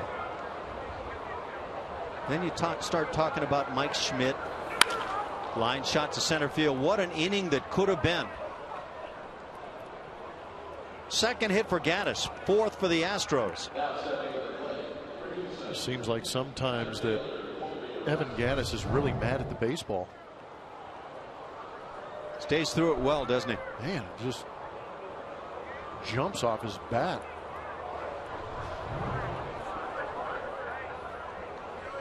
That's what Santana is asking. Why are you so mad? Take it out on that baseball.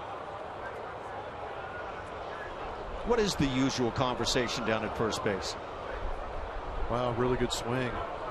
Unless you know the guy, then it gets a little more in depth. Rasmus fouls it back. Colby's 0 for 2 with a strikeout. He's made a gem defensively tonight. Like Michael Bourne's play into right center field on the line shot by Preston Tucker. Colby raced into left center field going back to the track and made a great play.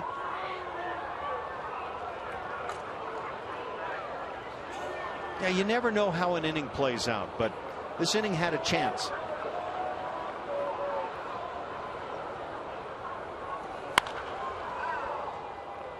Kluber tried to come in, and Colby very quick with the head of the bat. Pretty nice play.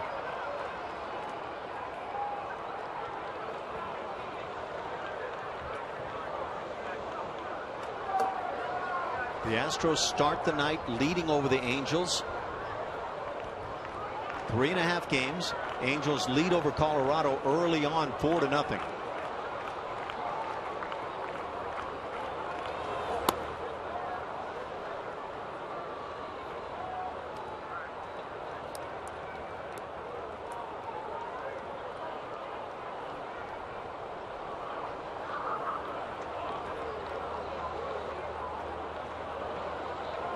In fact, it's 8-0 Angels now, bottom of the second inning. So Angels are having it their way very quickly in Colorado. Yeah, that escalated quickly.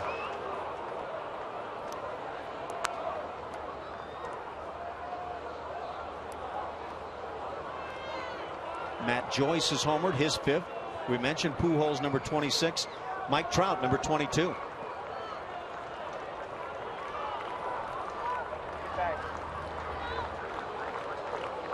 Guys love some thin air, apparently. Rasmus down on strikes. That'll do it for the Astros. That's strikeout number 6 for Corey Kluber. Astros leave a man, trail it 1-0.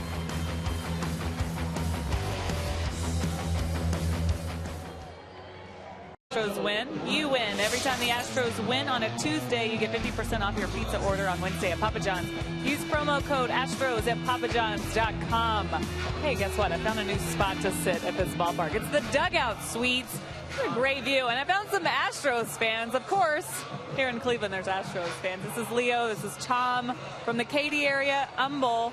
Leo, what are you guys doing here? Leo Villarreal, Houston, Humble, Texas. What are you guys doing here? We're here with one of our vendors has got us down here for some baseball and some golf tomorrow. Tomorrow we're going to Firestone and play some golf. What about these seats right here? Oh, these are wonderful. Right here, right behind home plate, we get to tell the umpire how bad he is. You're obviously a big Astros fan. So what do you think of the season so far? What do you think of the season so far? Oh, wonderful season. This is just the greatest ever. These guys are on the way. We're going to be in the series. Drive to right field, 1 pitch, and the Indians add another run. Michael Brantley goes yard. That's number 5 on the year as Brantley circles the bags. 2-0 Cleveland.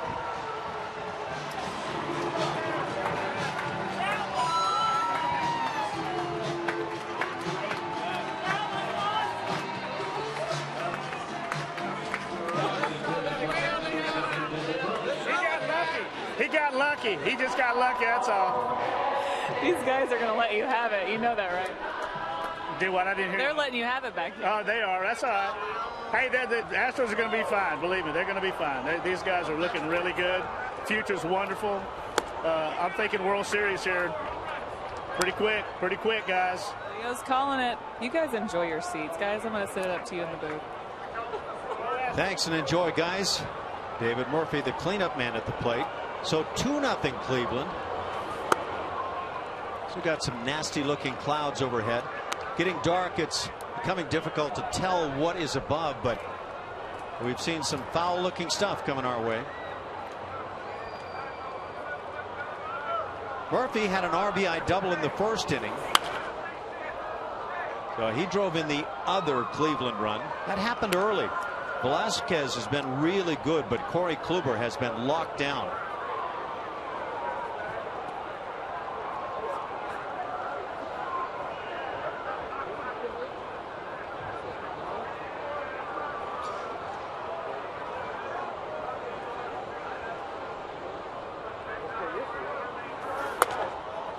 Three and one the count.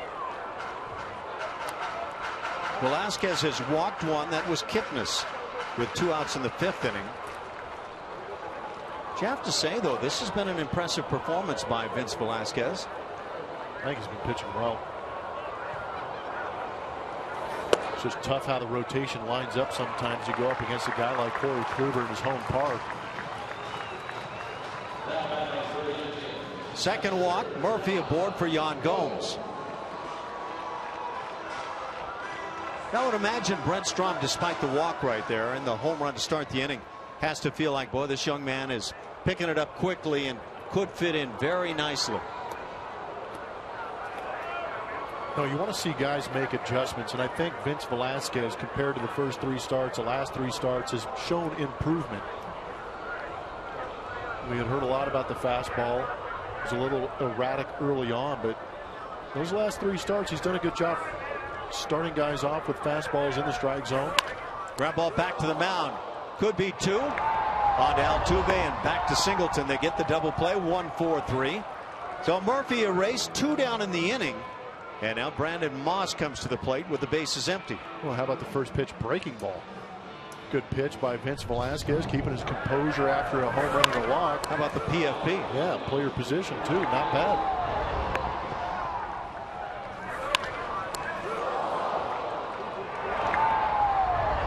You know, and again, if he does come out of this game in this inning, which we assume he will get through this, get that quality start, but you know, if you go 6 strong and give up 2 earned runs, you figure you'd finally get that W.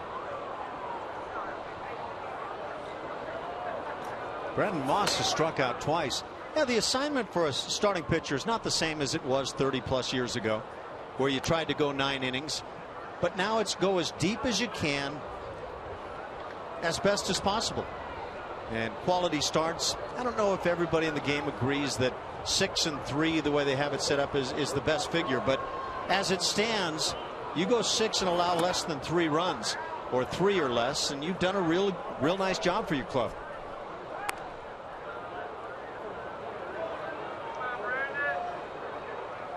That double play, the first turned on the night by either team.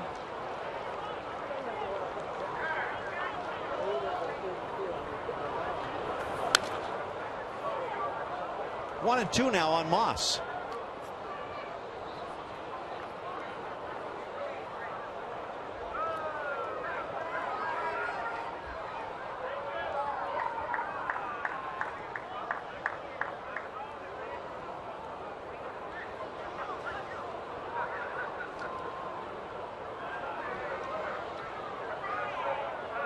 Velasquez trying to get through this 6th.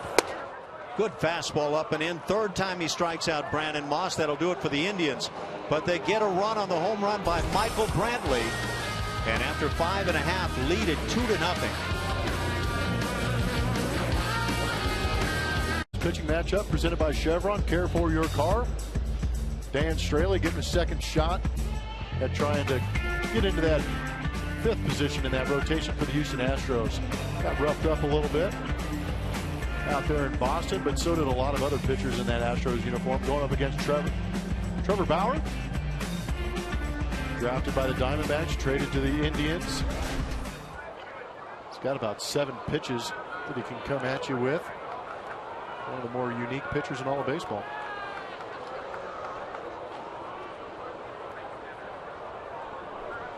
Down 2-0 now. The Astros have more work to do. Had a chance in the 6th inning, but defense by the Indians have kept Kluber with a shutout performance. Hank Conger is 0 for 1. Struck out looking and drawn a walk. He's the only base runner for Houston tonight to get as far as second base. He walked to start the 5th inning with 2 outs. Alex Presley had a base hit to center field, so runners were at first and second. 2 down for Jose Altuve, but he grounded to third into a fielder's choice. And now the Indians get righty and lefty up. That righty McAllister, we saw him last night.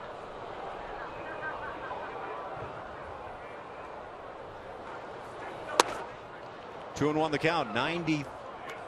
Is that number 92 or 93? Guess it's 92. They get 102. So the end of the night is near for Corey Kluber. Nice little backdoor job. It's 2-2.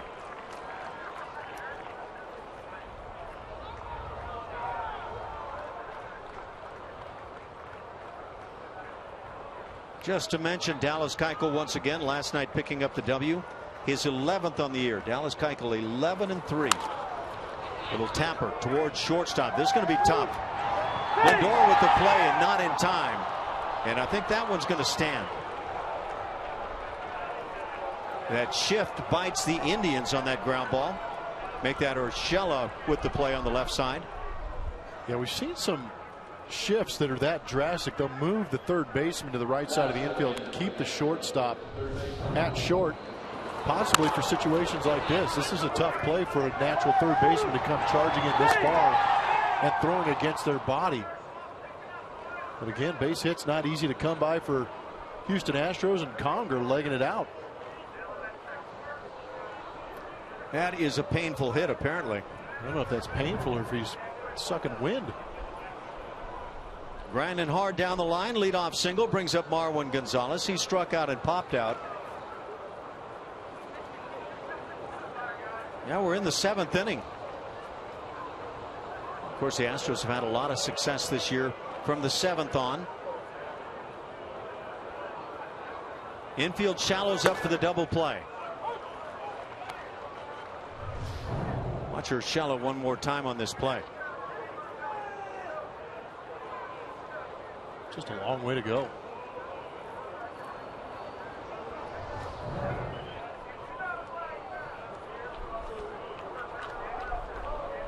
Scoreboard's all even in the hits column. 5 for each club.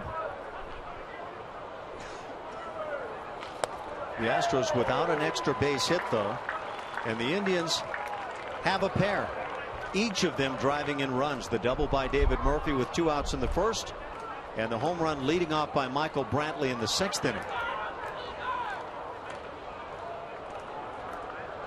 Extra base hits do tend to pay off.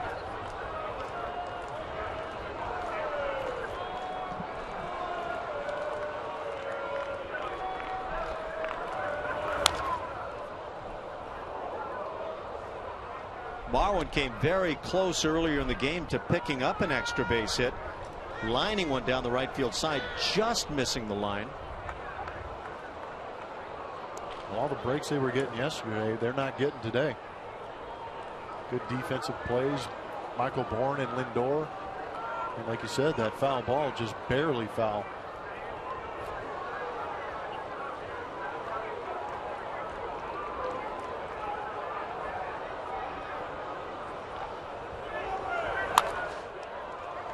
Nice job getting a piece. Continues to force Kluber to work.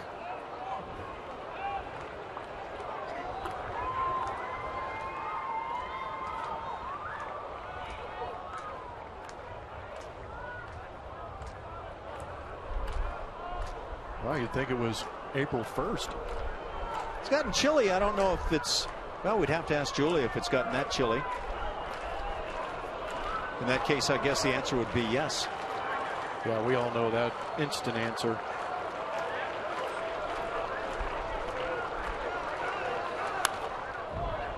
Again, fouling it off Marwin Gonzalez. Last time out for Kluber, 115 pitches. He went 8 innings at Tampa Bay. Took a no decision. Got a chance to get to that figure and beyond.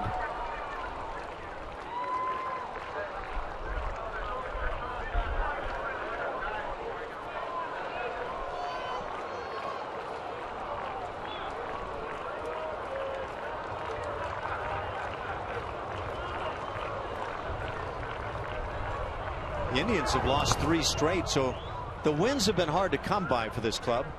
They had won 5 straight before the 3 consecutive losses. Hasn't been easy for Terry Francona. Apparently not easy for them either, but they're braving it out. Say they're hanging on.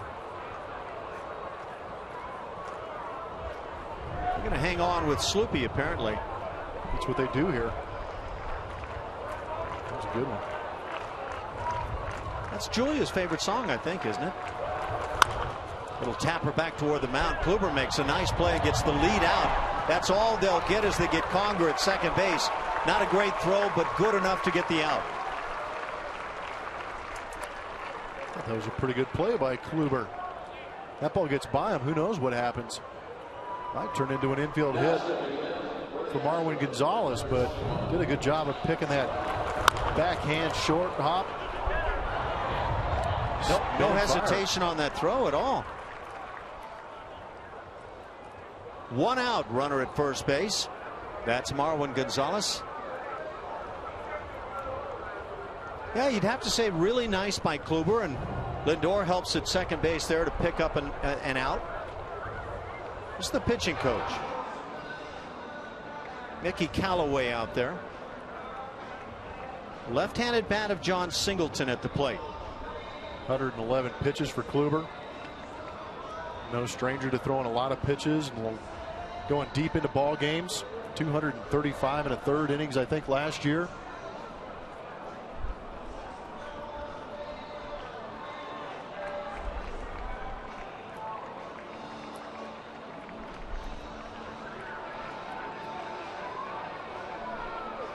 So Kluber stays on. John Singleton hit one hard for an out to left field in the 3rd inning and then struck out in the 5th.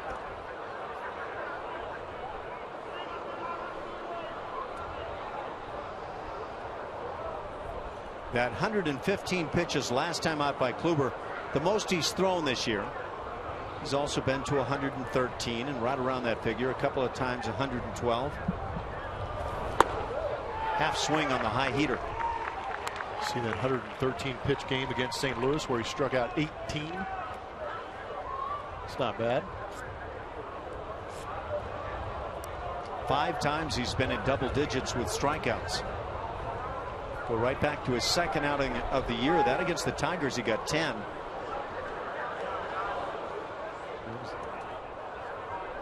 Make that 6 times he's gone double digits. They've called, I believe, a balk. Yeah, the home plate umpire comes out, Dana DeMuth, and calls the balk. That'll send Marwin down to second base. Terry Francona wants to know what went on. Well, I think what he's asking is, did Corey Kluber step off before he tried to make a move for the pickoff? Dana DeMuth's explanation enough to send Tito back. We get a second chance to look at it. Watch the right foot. Oh, he came up with the hands. Yep, moved first before that foot came off. Yep. Can't move anything prior to that right foot coming off the pitcher's rubber there. So that's a legitimate balk. Marwin in scoring position. Singleton with an 0-1 count.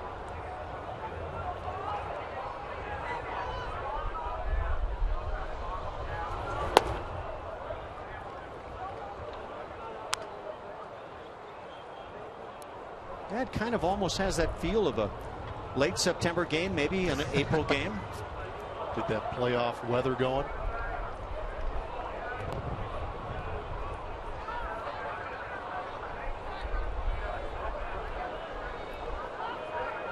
The Indians are last in the American League in attendance, and tonight's not going to help them.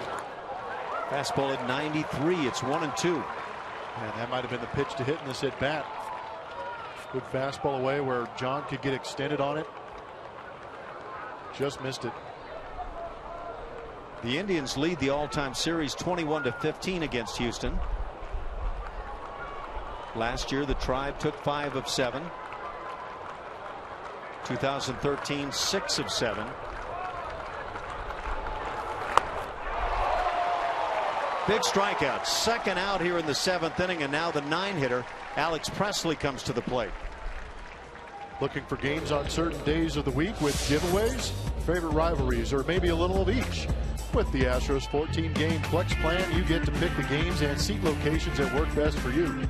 Purchase your 14-game flex plan today by visiting astros.com/tickets or calling 1-877-9-ASTROS.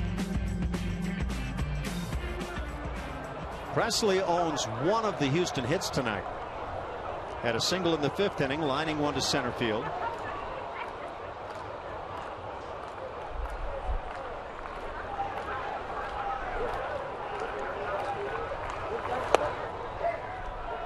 Backdoor cutter stays away.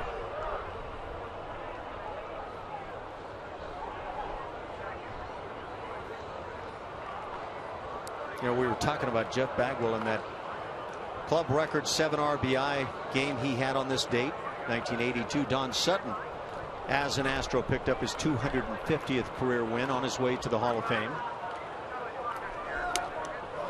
2-0. It gets away from the catcher Gomes. It'll be a pass ball likely, as now into third base is Marwin Gonzalez. But 2 outs here in the 7th inning. It is a pass ball. But we've had a balk and now a pass ball.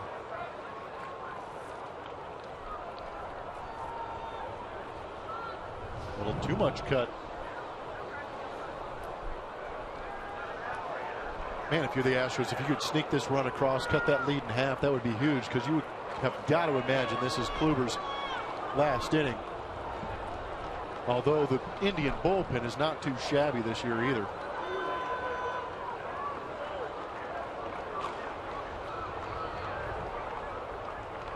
Still from the stretch. Kluber brings the 2-0. It's now 3-0. Jose Altuve waits on deck. And Altuve still hungry for that first hit of the night.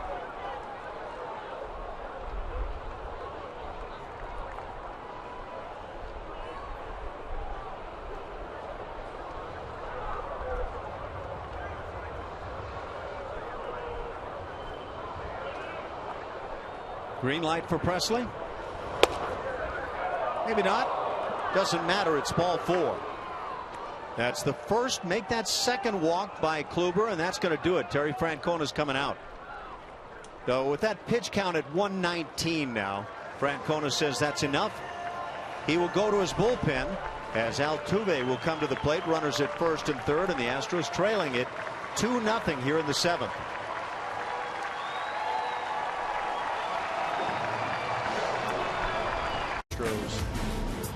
Check out the Indians' pitching ranks. Overall ERA at 3.95, ranking 9th. The bullpen is doing extremely well at 3.12. Some of those flamethrowers that they've got. Strikeouts are high, first in the American League. They're giving up some home runs. Right now we've got AT&T call to that bullpen for the Cleveland Indians. It's going to be Zach McAllister. 31 games on the year for McAllister. 1 as a starter. This guy has been primarily a starter in the past, but now having more success as a reliever. 41 innings, allowing 43 hits. ERA at 3.07. Right-handers hitting 287, and it just so happens that Jose Altuve continues to swing from the right side of the plate. A couple of runners aboard, and the Astros with a legitimate chance to put something on the board here in the 7th. Better get on that fastball. McAllister throwing around 95 miles an hour. A little bit of a cutter, curveball, and splitter.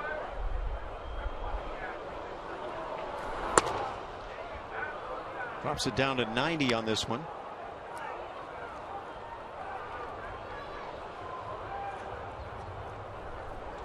Altuve looking for that first hit of the night.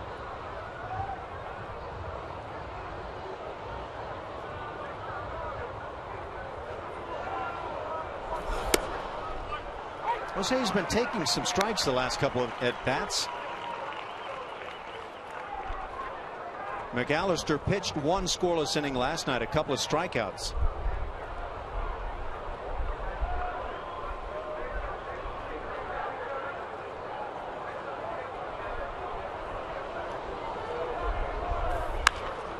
Fouls one and has the count at 1-2.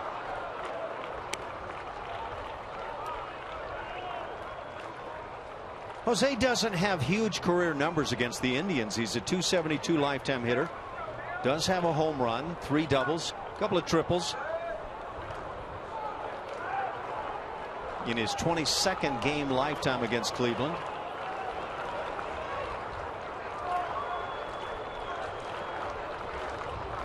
Find a gap right here.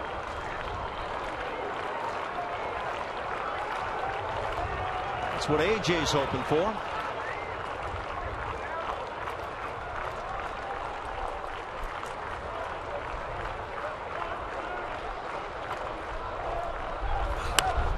Stays alive. 98 miles an hour. That explains why Altuve sliced that one foul. Pretty good heat. A little mustard on that. I mean, I actually couldn't see the baseball, but I think you're right.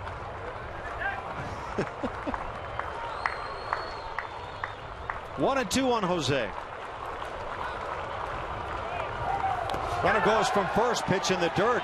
So the Astros, or rather the strikeout on Altuve. Couple of punch outs in the inning. McAllister comes on, gets the job done. Still 2-0 Indians.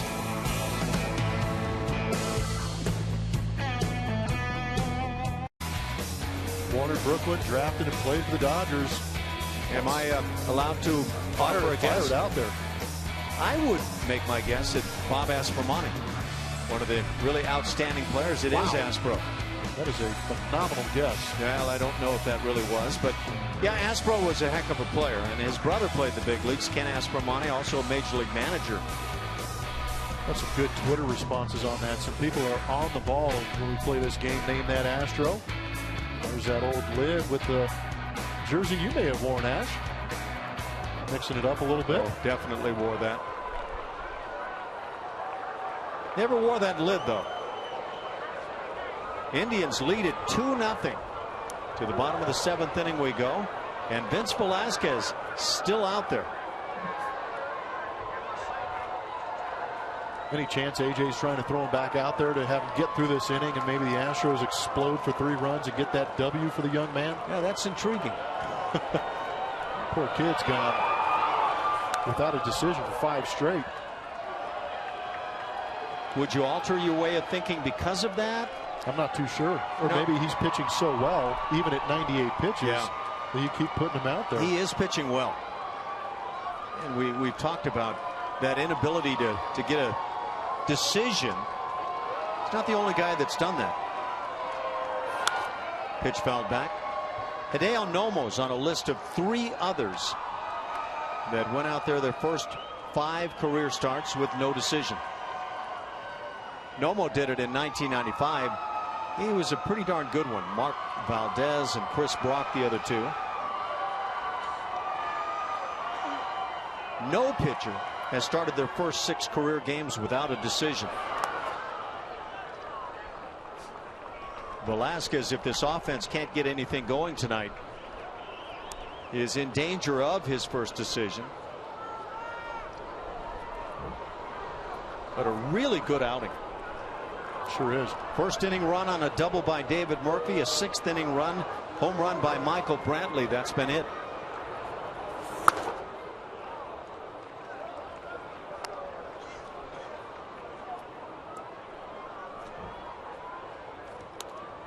Carlos Santana has one of the 5 Cleveland hits. 1 for 2 on his night.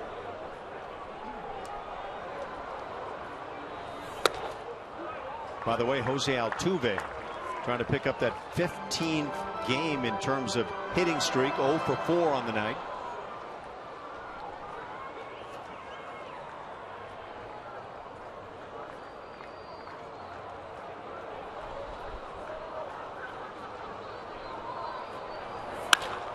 Line drive right field. That's a solid hit in the gap.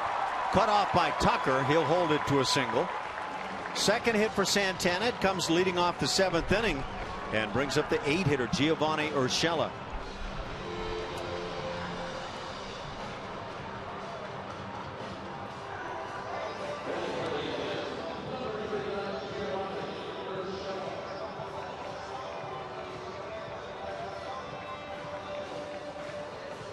Little focus back on the Angels, who now are in the 3rd inning in Colorado, and the Angels lead the Rockies 10-0. Mercy. Pujols and Trout among others with home runs tonight.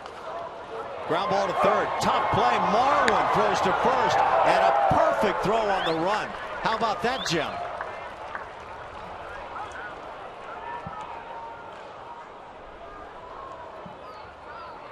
And now A.J. Hinch is coming out. Take a look at this play, and that is not easy at all. Sure made it look easy.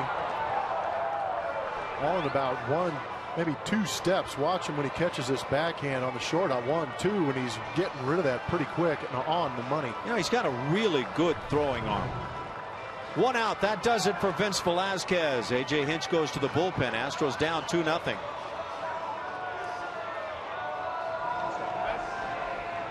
Yep.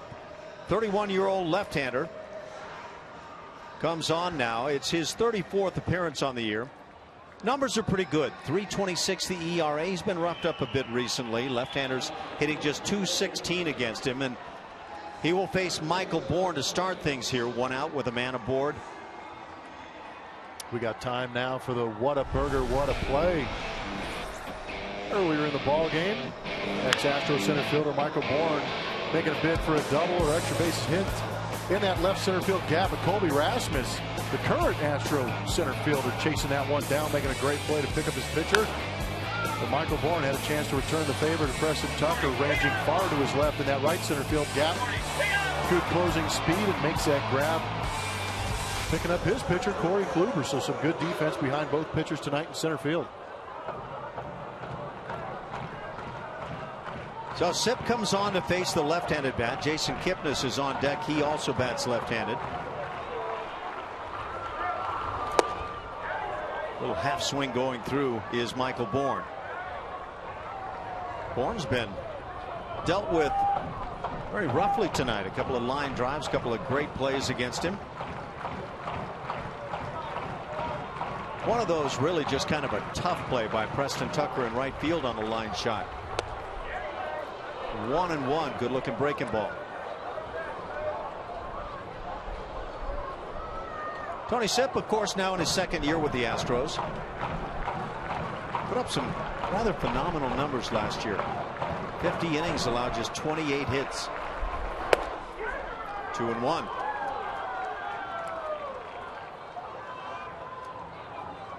Pretty close pitches. Michael Bourne doing a good job of laying off. Also laying off, home plate umpire Dana DeMuth.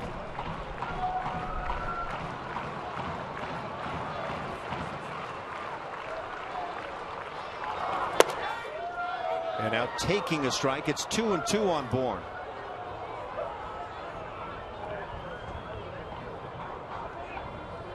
Tony Sipp in his 7th year in the big leagues.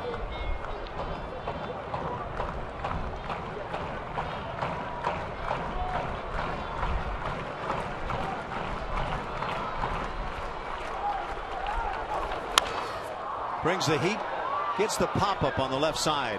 Carlos Correa calling, but now getting there quickly. Alex Presley to make the play. Boy, that's darting in and over the line extremely quickly. 2 outs for Jason Kipnis. You get him looking on the edges, just trick him with the one right down the middle. Sometimes it works out. Alex Presley is deceivingly fast. Plays a good outfield. He's been a good player. They got him lined up. You can see maybe why he was able to get that ball so quickly. I think that's what surprised Correa. Correa probably figured that he was the only one that's going to be over there, but Presley had a good jump on it. Tony Sipp trying to keep it right here. 2-0 Cleveland. Here's that starter breaking ball for the strike.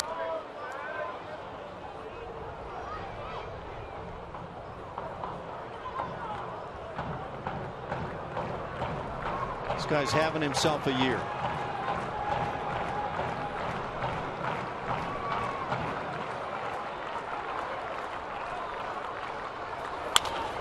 Line drive, but right there is Colby Rasmus, and that'll do it. So Sipp comes on, gets the two left-handed bats, Bourne and Kipnis, holds it at 2-0 Cleveland. Helps us get to know Alan Ashby. Look at that picture. He was drafted and debuted with the Cleveland Indians. Second all-time in no-hitters caught. Those were all with Houston Astros, and then led the National League pitchers 3 times. In range factor, his nickname was Buns. I thought it was guns, but dropping bombs right there, Ash. Aye, aye, aye. Yeah, don't do it too many times. People start to expect it. Oh, you had some sneaky pop. Get up, darling.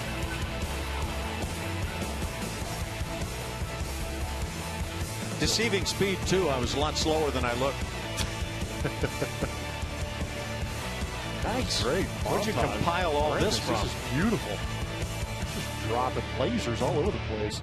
Get on your horse, Ash. That was a triple, right? Lost my horse early on in the career. Hey, thanks, guy. That was kind of fun. Not the hitting part, just seeing that I had some hair. That was really cool. I thought you were going to brag about the nickname. You know what? I don't know where Julia came up with that, but that actually followed me around for a while, apparently. I don't know. Must have been a special attribute you had. I'm going to leave you guessing. 2-0 Cleveland. A 1-1 count on Preston Tucker.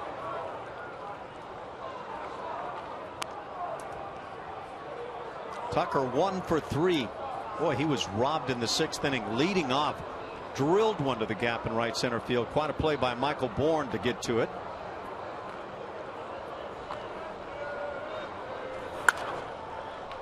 Pops it foul back to the seats.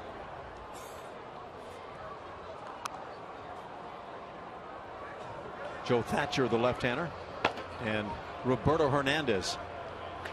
Or is that Fausto Carmona, former Indian? He changes it back for his visits here. I wonder how that works. Must be nice to pitch under an alias. Ground ball left side. That's going to be really tough. Long throw. That's an infield single for Preston Tucker. Well, he is really dealing in it. A lot of what he's doing going the other way. Seen the ball pretty good. Watch how he gets on top of this thing. Again, we talked about Kipnis and Brantley with that front foot getting down nice and softly, allowing everything else to react, and I think that's what's going on. Front foot gets down soft, your head's moving less, and that enables you to see the ball a little bit longer. See if the Astros can't get something going right here in the 8th inning. So another shift buster right there, Carlos Correa. No doubt trying to come up with a big swing for the team. 0 for 3 tonight.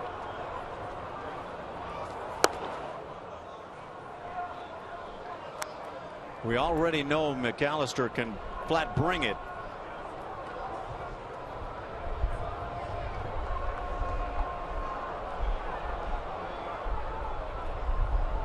Can you add to the special moments already? Hit high down the left field side. And this one out of reach.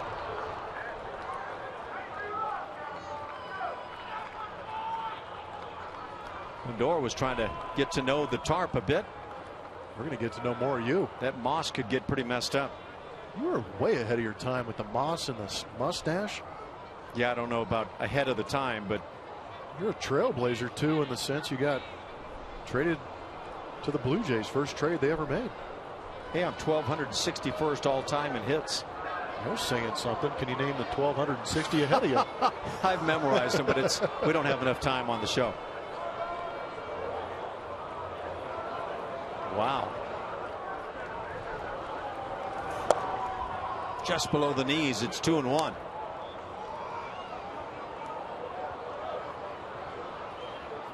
Unlike some in the booth, I'm lacking a statue. Timing is everything. Did have a walk-off. In fact, a couple of home runs in the postseason, but we saw. Yeah, I think last year, or maybe earlier in the year, we saw that. I remember seeing the highlights of that. Well, he did well in that '86 series. Actually hit one right-handed in New York. Take that. Now to me, that was pretty epic, huh? Yeah.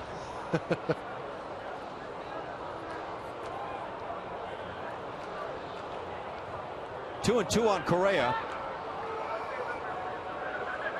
Yeah, it's about the Astros trying to pick up another W right now in Cleveland. Slider grounded left side. They'll get it out at second. That's all they'll get. Nice quick release by Urshela.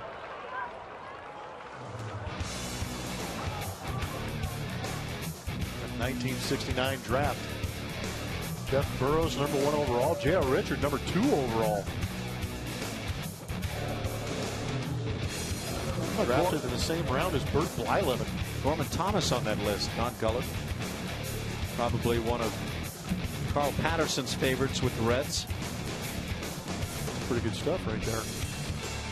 Yeah, that's a pretty good #1 and 2 that year, right? Yeah.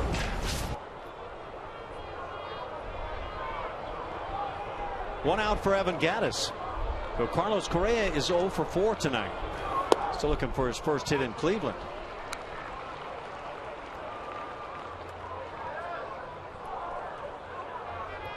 Evan Gattis has a couple of knocks tonight. Struck out his first at bat, since then a couple of singles. All 6 Houston hits have been singletons.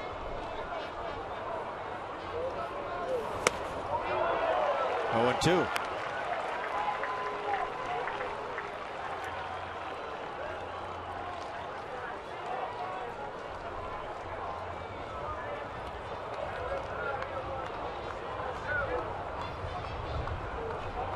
Brian McTaggart come up with a foul ball tonight at the ballpark? I think when it stopped rolling around.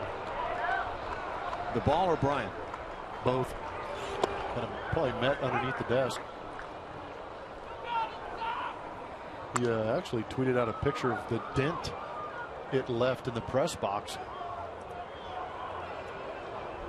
I could do again there, but I won't.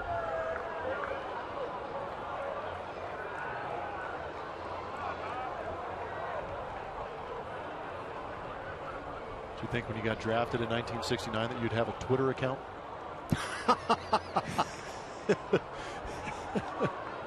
Surprisingly, it was not the first thing on my mind at that time. You know how we found out back in those days? You read Express. You read, well, you're tough. Ground ball to second. This is going to result in 2. 4, 6, and 3, and that'll do it for the Astros in the 8th inning. Solidly hit ball by Evan Gattis, but it creates a couple of outs. 2-0 Indians.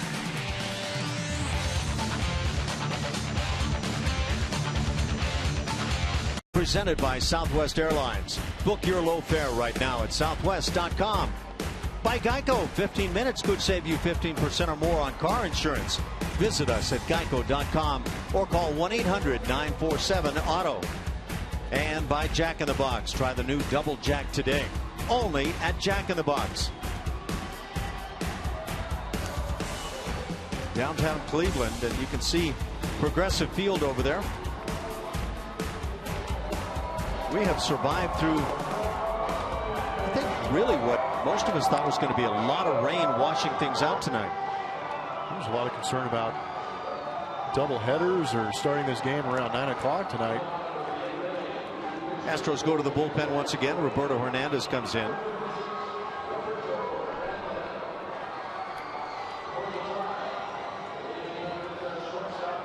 Pitched pretty good out of that bullpen for the Houston Astros. Been using them quite a bit here of late. That second game in Boston did a great job of giving that bullpen a night off, throwing a couple innings. Back in his old stomping grounds.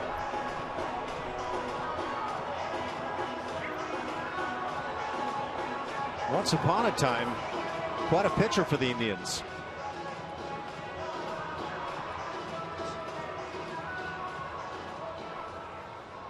Francisco Lindor, the shortstop, stands in hitting .207. 0 for 3 on the night.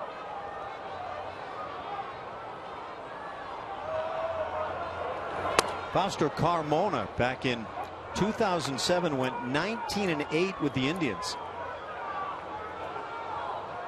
He was an all-star with Cleveland. Of course, he's changed his name, Roberto Hernandez.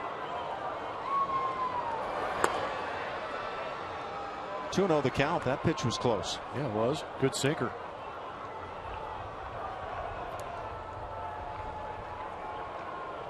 Born in the Dominican Republic, 34 years of age. Gets a strike on this one. Bottom of the knees, 2-1 the count.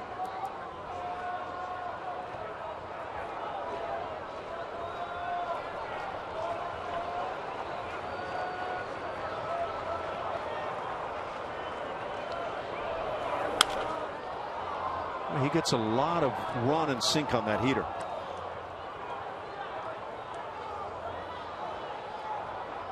Or was that possibly the change at 88? It's hard to tell with some of these guys.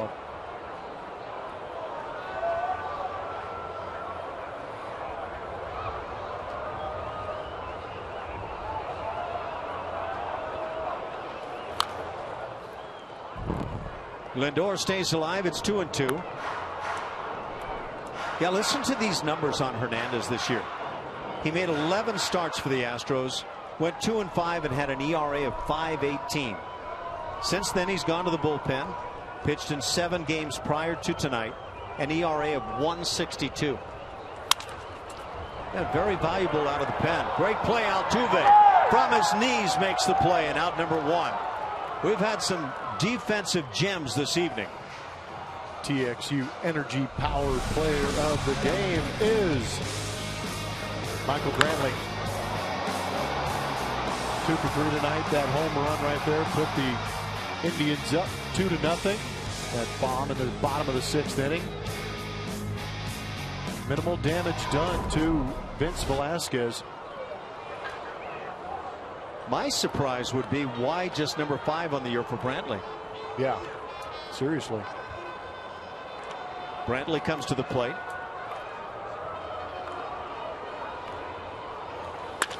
Line shot just off the glove of Correa. 3rd hit of the night, and so close to another unbelievable play.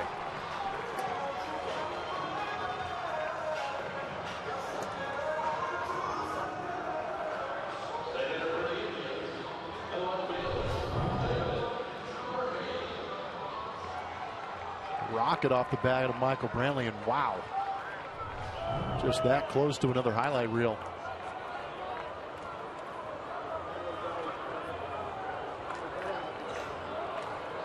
Pretty good speed aboard. David Murphy, the cleanup man at the plate, has doubled. That plated a run in the 1st inning. Flied out and walked. .325 batting average. Let's take a look one more time at that effort by Correa.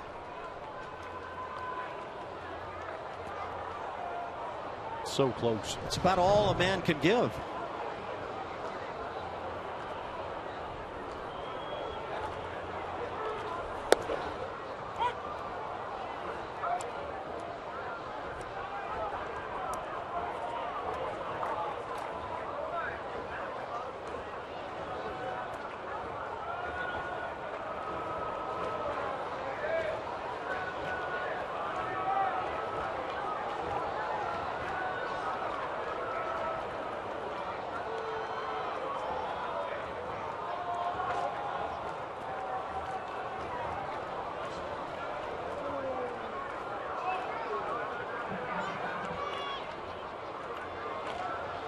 Bottom of the 8th inning, 2-0. Tribe on top. Shot into right field. That's a base hit. Second for Murphy.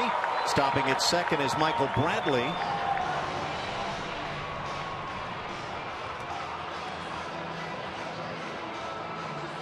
Well, that's what David Murphy's doing this year. Really continues to rake the Astros. Played with the Rangers for a while. That was the changeup right there, but just does a good job. I always love hitting left-handed. When a guy had a good sinker, a good changeup, could do just that with the runner at first base being held on. Opened up a huge hole on that right side. Just get around the fastball or the changeup. Hit a lousy ground ball going to the right side.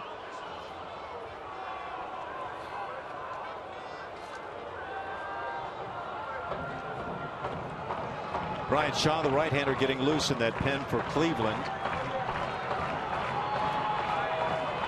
2 runners aboard, 1 out. Yan Gomes at the plate, 1 for 3. Has grounded into the only double play turned on the evening by Houston. The Indians have also turned one, that on a very sharply hit ball by Evan Gattis.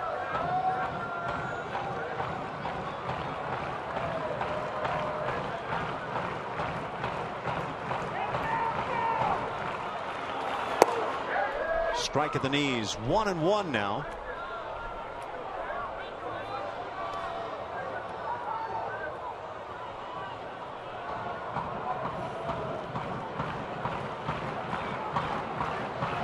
Again, Gomes has been injured much of the season to this point. Drills one to left field. Freezing and making the play, Alex Presley. Nice play.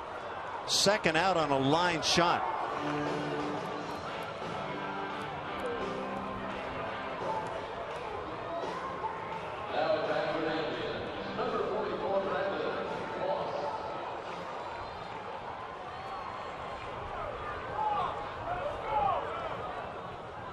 Conger goes to the mound.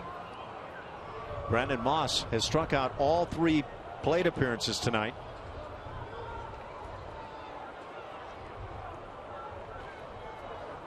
Might be mixing up signs. The last swing from Gomes being ripped into left field. Might be some concern that signs are being relayed from second base to the hitter at home.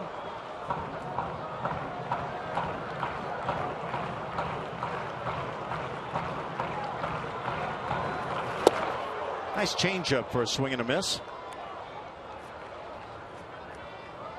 2 runners aboard. Trying to keep it here. Been tough for the Astros bats tonight. 2-0 Cleveland.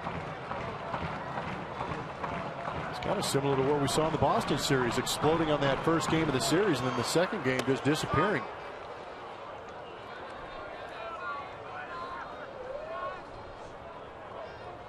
Second game in the Boston series, they saw Clay Buchholz. This time, second go around with the Indians, they see Corey Kluber. A lot of the blame can be put on those 2 guys.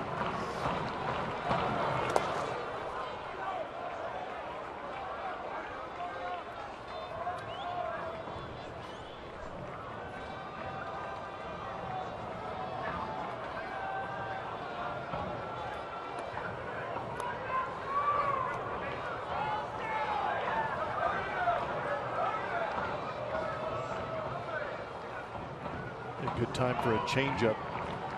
2-1. Little half swing going through. 2-2 now on Moss. On that changeup. Those 1-0, 2-1 counts can be deceptively fastball counts because you figure the pitcher doesn't want to get to that 1-0 or that 2-0 or 3-1 count, but it's a good time for pitchers if they can get an off-speed pitch over. Get the hitter guessing fastball, and you get swings like you just saw Brandon Moss take. And again, the changeup. Another strikeout for Brandon Moss, his 4th time tonight. We go to the 9th inning. The Astros with work to do, trailing it 2-0. Now for our pitching performance brought to you by Kubota, it's Vince Velasquez. See his numbers on the night. 6 1/3 innings pitched, 2 runs allowed, 5 strikeouts. pitched quite well. If you go back over the last 2 games previous to this, he went 6 1/3 also, pitching extremely well. Did a good job of that fastball, curveball combination. We even saw a couple of changeups mixed in there. Just the man is running into some tough luck right now with the offense unable to pick it up against Cleveland Indian pitching. See if they can take it to Brian Shaw, who now comes out of that Cleveland Indian bullpen. 36 games, great ERA at 188. Great whip just over the 1 mark. Left-hand hitters, for whatever reason, not getting to him at all, and usually it would be some sort of a changeup. Yeah, he's actually got a good split-fingered fastball, but it's how he sets him up. He throws nothing but cut fastballs.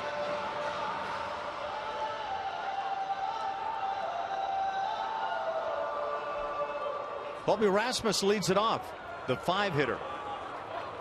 Hank Conger waits on deck. He'll be followed by Marwin Gonzalez. So if the Astros are going to win a second straight here in Cleveland, they've got to get something brewing here in the 9th inning. Interesting that Brian Shaw is in this game, but you mentioned the numbers against left-handers might be the reason that Brian Shaw is in this game. Because you've got Colby Rasmus, Hank Conger, Marwin Gonzalez, who will be hitting from that left-handed side. Cody Allen is the normal closer for the Cleveland Indians. Shaw has 1 save, so yeah, there's that little cut job right up on the hands. Now let's see if he goes that split finger. Do you miss the lake effect mist here in Cleveland, No, Ash? probably not a whole lot, and you could see some of that mist when we were looking at Colby there.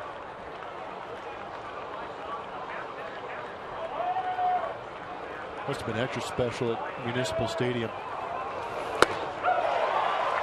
There's the first out, a strikeout of Colby Rasmus. 3rd time for Colby tonight. 1 out for Hank Conger.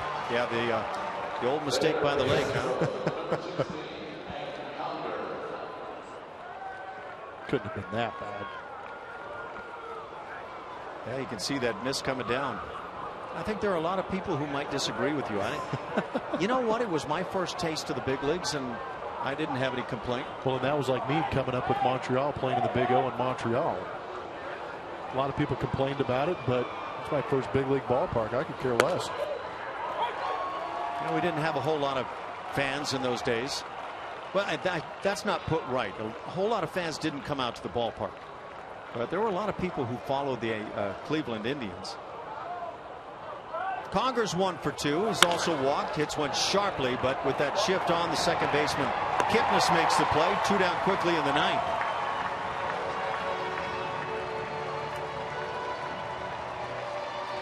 Stay tuned after the game as Bart Ennis and Mike Stanton break down all the action from today's game, plus interviews from the clubhouse and much more on the Astros postgame show presented by Houston Methodist.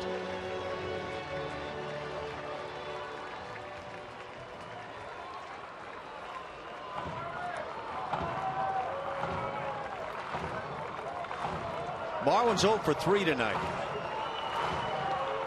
Did reach on a fielder's choice and got as far as 3rd base in the 7th. That's as far as any Astros base runner has gotten this evening. And the drum is dealing. The Astros have Chris Carter waiting on deck. Should Marwin reach, maybe try to get that one big swing. John Singleton is the guy due up next.